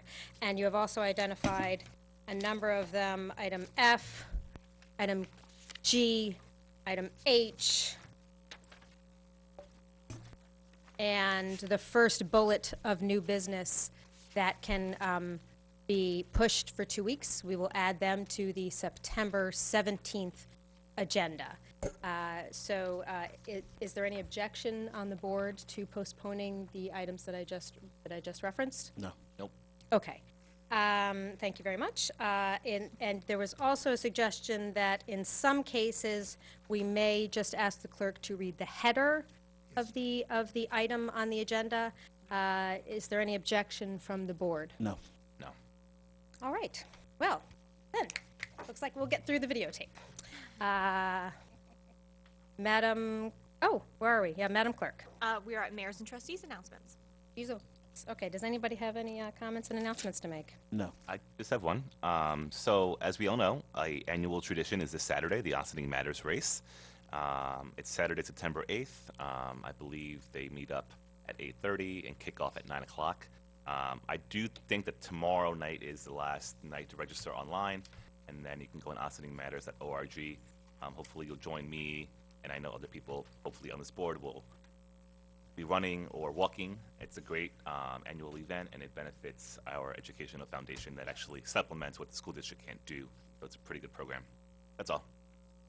Thank you. Other announcements? Yes, please. Go ahead, Rico. Nope. No. Oh, I thought you raised your hand.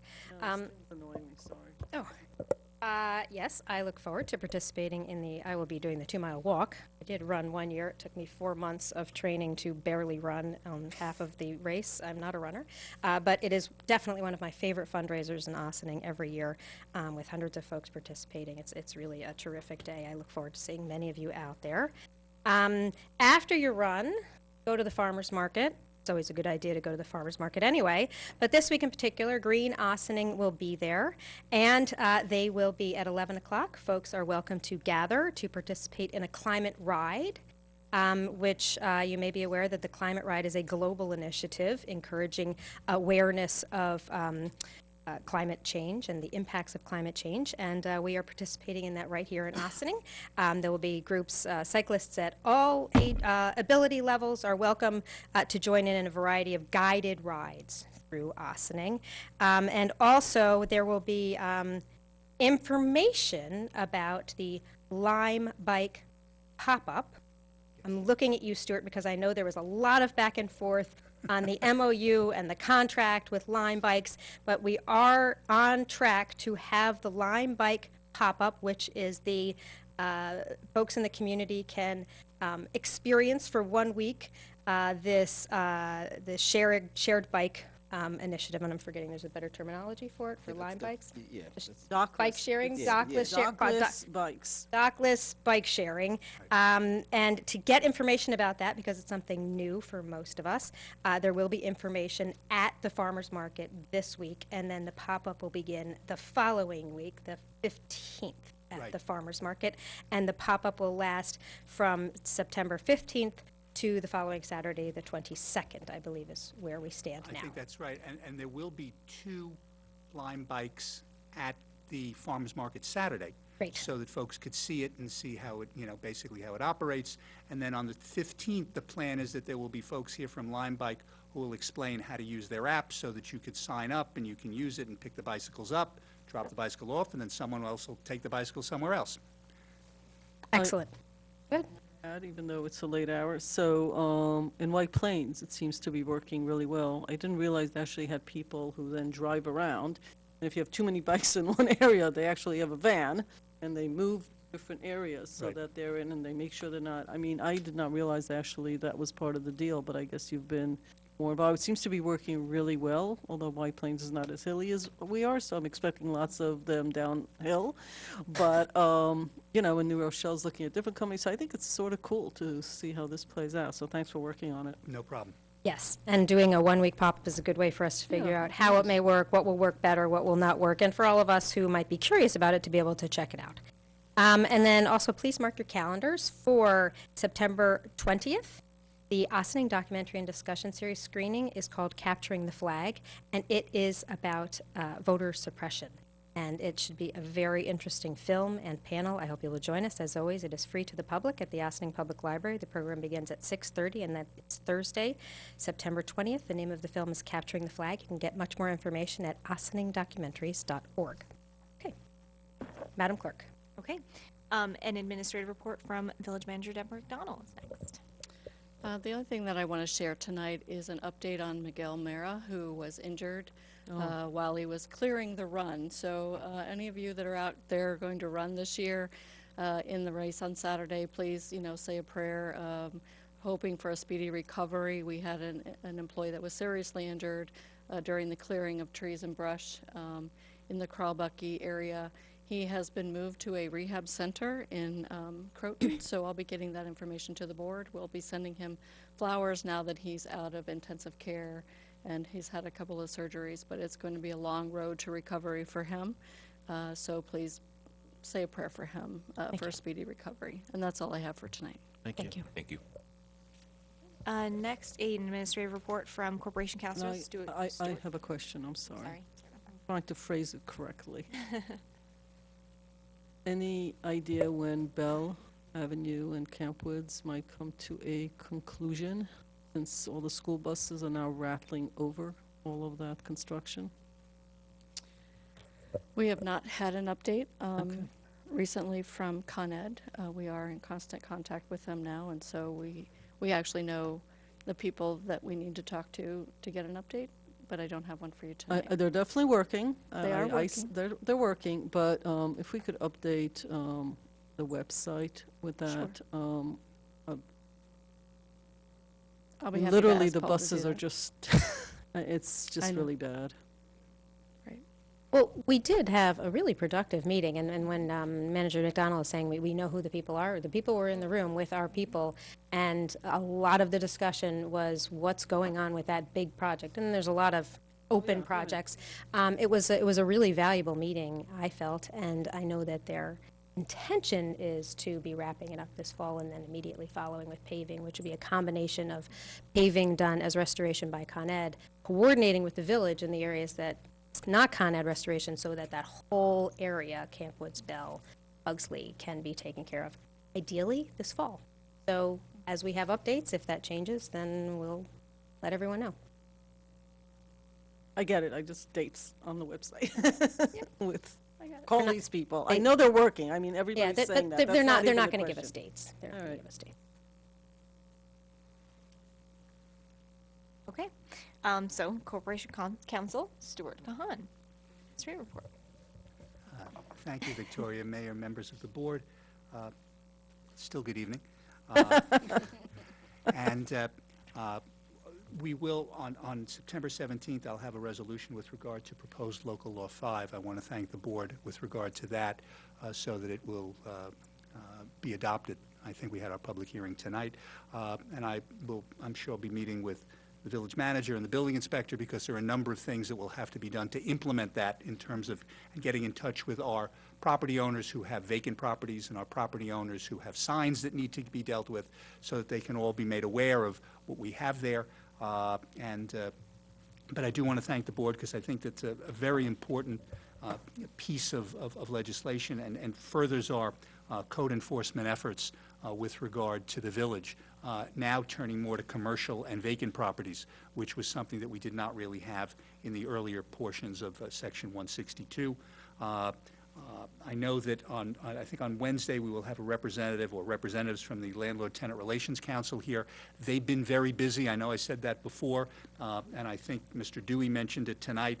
I think they're up to maybe 17 matters that they have had in some way, shape, manner, or form over this period of time. I got 3 calls this week on tenants who are not getting back their security deposits. And that's another issue that they've been dealing with. So it's the way it works, as I've said it before.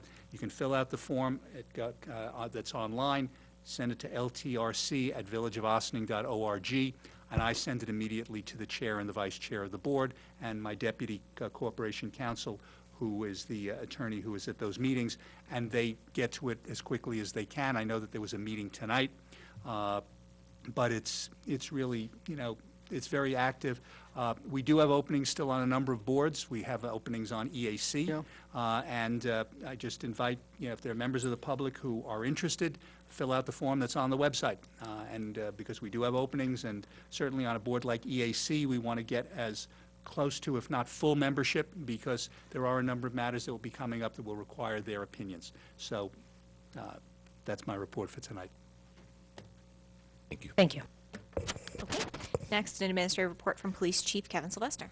Just briefly, getting ready in a few short hours, the schools will open, so our crossing guards will be deploying. We're going to have extra patrols out tomorrow for traffic safety, so we're encouraging everybody to drive carefully, maybe leave a few minutes early. We're going to be working at each of the schools on parent drop-off and bus drop-off to ensure that we'll have safe passage for all of our students.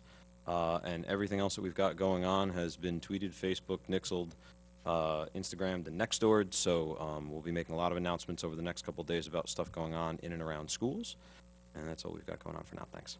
Thank you. Madam Clerk. Okay, next organization announcement. Is there anyone who would like to make an organizational announcement? Seeing Okay. no one? Moving on. And now we move No on to organization? the resolution. Sorry? Moving on to the resolutions now. Okay, so Title, you can just read it. We'll read titles. She'll be fine. Okay, so first we have approval of minutes, August 15th, 2018, regular meeting. Is there a motion? So moved. Second. All Comments on those the in board? favor? Clerk? All those in favor? Aye. Opposed? Okay, approval of minutes, August 22nd, special meeting. Is there a motion? So moved. Second. What am I forgetting? What was the? Oh, it was calling this hearing. Okay. Okay, very good. Comments on the board? Madam Clerk? All those in favor? Aye. Aye. Opposed? Okay, approve of voucher detail, September 5th, 2018. Is there a motion? So moved. Second. Comments on the board? All those in favor? Aye. Okay, resolution supporting September as Attendance Awareness Month. Is there a motion? So moved. Second. I do want to just comment. It is a lengthy but valuable resolution that Superintendent Sanchez asked us to pass tonight. So I will certainly be sure that I put it out on social media and remind folks that this is something that we do very much support. And it's something that the school district has been focused on for the last few years, recognizing that attendance is a very strong indicator for school performance, and working very hard to make sure that Ossining students are attending school any time that it is they are able to be there, unless there's some health concern that prohibits them. And so we are very much supportive of this initiative, and I thank the school district for sharing with us all of this valuable information that we will have online to share with our residents. I doubt anybody is up watching us right now anyway. Okay. All those in favor? Aye. Opposed? Resolution authorizing the village manager to sign documents to continue the village's participation in the Community Choice Aggregation Program. Is there a motion? So moved. Second. Comments on the board? I'll just briefly say that the Community Choice Aggregation Program is, it was pretty revolutionary that Sustainable Westchester was able to change New York State law to allow for this to happen. There's community choice aggregation that had previously existed in 6 areas of the country. Sometimes that was a county here or an area there, all across, spread out across the United States. And it was one initiative that was, it took years to get New York State to consider it, and it began as a pilot program, very, very restricted just to Westchester County, and they put a lot of consumer protections into it, and there were different levels. You could do the 100% renewable level, which means that everybody in your community who is already getting their power through Con Ed, they would by default, instead of Con Ed going to the market and purchasing any particular kind of energy, whether it was, nuclear, coal, whatever it may be, or solar, that now all of that energy, they go to the energy market and they buy exclusively renewable energy. And that is what Ossining joined in a dozen other communities to opt into, and now I believe there's 21 communities that are doing the 100% renewable energy. And almost immediately after Westchester put forward and enabled this community choice aggregation, it was opened up to the rest of the state. The state spent a lot of time vetting it and deciding whether or not they wanted to allow for it to happen, but once they did, Westchester was at the forefront, but then it was opened up to the rest of New York State, and other areas are figuring out how they can make it happen too. So I'm very pleased to have been part of the making that happen. Madam Clerk? All those in favor? Aye. Skipping item F, Item F. skipping item G, and skipping item H. Yes, okay. So then we move to item I, which is finance budget modification, Gordon Avenue and River Parkway Water Main Replacement Capital Project. Is there a motion? So moved. Second. Comments on the board? Can I Madam speak to Manager, this? would you Yes. please comment on this? Yeah. This is a resolution to do a budget modification for the replacement of water mains on Gordon Avenue and River Parkway, but it is also a modification to the budget for the new water plant. And the reason that we are modifying that budget is to recognize that we want to apply for 2 grants that could potentially provide us with 40% of the funding for several elements of this. And that is through the New York State Infrastructure Improvement Act and the New York State Intermunicipal Water Infrastructure Grant Program. Part of this resolution recognizes those 2 grant sources as potential funding, but also provides the assurances to the state that we intend to do this project. And that's why we're doing this modification right now. Originally, they had asked us to pass a resolution for bonding. I did not believe that that was the right time, and neither did our finance director, Tom Warren. So we specifically are putting in this resolution that once we've bid this project and we know exactly how much we're going to be spending, this board intends to authorize the bonding and to move forward with this project. But this resolution was necessary for those grant applications. But you don't believe that by not moving forward with the bonding at this point, which seems like there's a good logic to not doing that, but you don't believe that's going to undermine our opportunity to access the grant money? We don't, because of the way that this is worded, and it recognizes the grant opportunity, and it also states exactly what I just said, which is this board intends to move forward after we've bid this project and we know what our final costs are going to be. Okay. Comments? Okay, all those in favor? Aye. J, finance budget modification, Route 9A Water Main Replacement Capital Project. Is there a motion? So moved. Second. Comments on the board? Madam Clerk, did you want to comment on this, or is this is the other, you were commenting on both of these? So this budget modification is actually for township roads that we are responsible for maintaining and upgrading, and it's about budget modification for those roads in the township. But not the roadways, we're just talking about the water mains that are in the town? Correct, the water mains that are in the town. Okay. Okay, all those in favor? Aye. Sorry. Okay, finance budget modification, new Indian Brook Water Treatment Plant Capital Project. Is there a motion? So moved. Second. Comments on the board? Madam Clerk? Okay, all those in favor? Aye. Now, we have moved to continuing business of the board. Is there any continuing business? Okay, so new business of the board. I believe we're skipping the first item. Correct. Okay. So moving on to the second item, approval of awning permit for 21 Camp Woods Road, the Tasty Table. Tasty Table is the restaurant that is planned to take over, where Wobble has been a staple in our community for over a decade, and so we wish them the very best, and we're moving this forward tonight just to be sure that we are not going to slow down their process by a couple of weeks if we can be at all helpful in that. Thank you, Corporation Council, for sending us their application. It's kind of a funny thing that the Board of Trustees votes on awnings, but because they often extend into the right-of-way, that's part of the process. Does anybody else have any comments or questions on this? I have a swatch if anyone wants to see that. It looked bright orange. It does. Yeah, okay. I'm just excited that they're opening up over there. I stopped by, actually. They ripped it.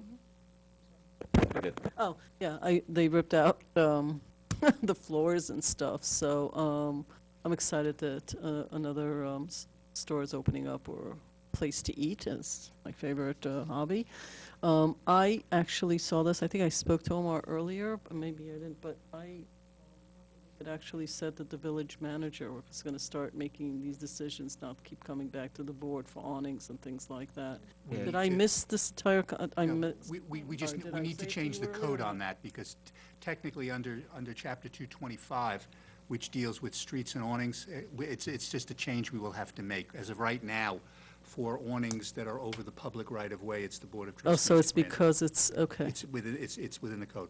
But village manager and I have talked about that as one of the. I thought. No, yeah, We've done it for a lot of we- items. I don't remember awnings particularly being on the list the last time. I think every time it comes I up, do- we say, gosh, it's such a funny thing that we vote on this. No, we had a whole discussion, Yeah, because literally I 'cause remember booths. swatches being passed around the no, when the table, booths and store we all opened looked up at each other again. By the Oh, old yeah. Dunkin' Donuts, the booths. Yes. Yeah, and we said, why are we No. doing this? Anyway, I think we're sort of, might be in agreement that maybe we should, like, do something about this. Right. Yeah. But that said, Corporation Kahan, it doesn't today. have to go on the top of your list of items, because we do have a lot of items in the legal department that might be slightly more urgent. For now, any further comments on this? Madam Okay. Clerk? Is there a motion? Sorry. Oh, we didn't vote, we didn't So vote yet, moved. okay. Second. Okay, all those in favor? Aye. Okay. Next, resolution authorizing the village manager to sign an agreement with the town of Ossining to extend until June 30th, 2019, the intermunicipal agreement dated January 1st, 2002, between the village of Ossining and the town of Ossining for the village of Ossining to supply the unincorporated area of the town of Ossining with water. Is there a motion? So moved. Second. And again, renewing this for this short period of time is part of our ability to apply for that grant money that will hopefully offset a lot of the expenses for the water-related items we discussed earlier. And there's no changes to the status quo for this particular relationship we have on Everything water. remains the same, and the town has already approved the extension. Great. Did we move in second? You I'm moved I'm and losing seconded. track. Now- Okay. Yep, we Now- did. Madam Clerk. We're just moving so Okay, all fast. those in favor? Aye. Okay. Now visitor recognition. Oh, we even lost David? Skip right over. Oh, my God. We had our fill of visitors this evening, though. Okay, so move to the adjournment. Is there a motion to adjourn the meeting? So moved. Second. All those in favor? Aye. Okay. Thank you very much. Next week, we will be at 16 Croton Avenue, Village Hall, for our work session. It should be a really interesting agenda. In fact, some of the things that we were discussing tonight related to Landlord-Tenant Relations Council, we'll be getting an update and hearing more about that. The week after that, I want to call to folks' attention, it is an unusual day and location because of the Jewish holidays. The week of September 17th, that is the Monday night. Our next legislative session will be on Monday, September 17th at 7:30 at the Community Center, because the town board is going to be in this room. So we are going to be in that. So join us at the Community Center, September 17th at 7:30 for our legislative session. This meeting is adjourned.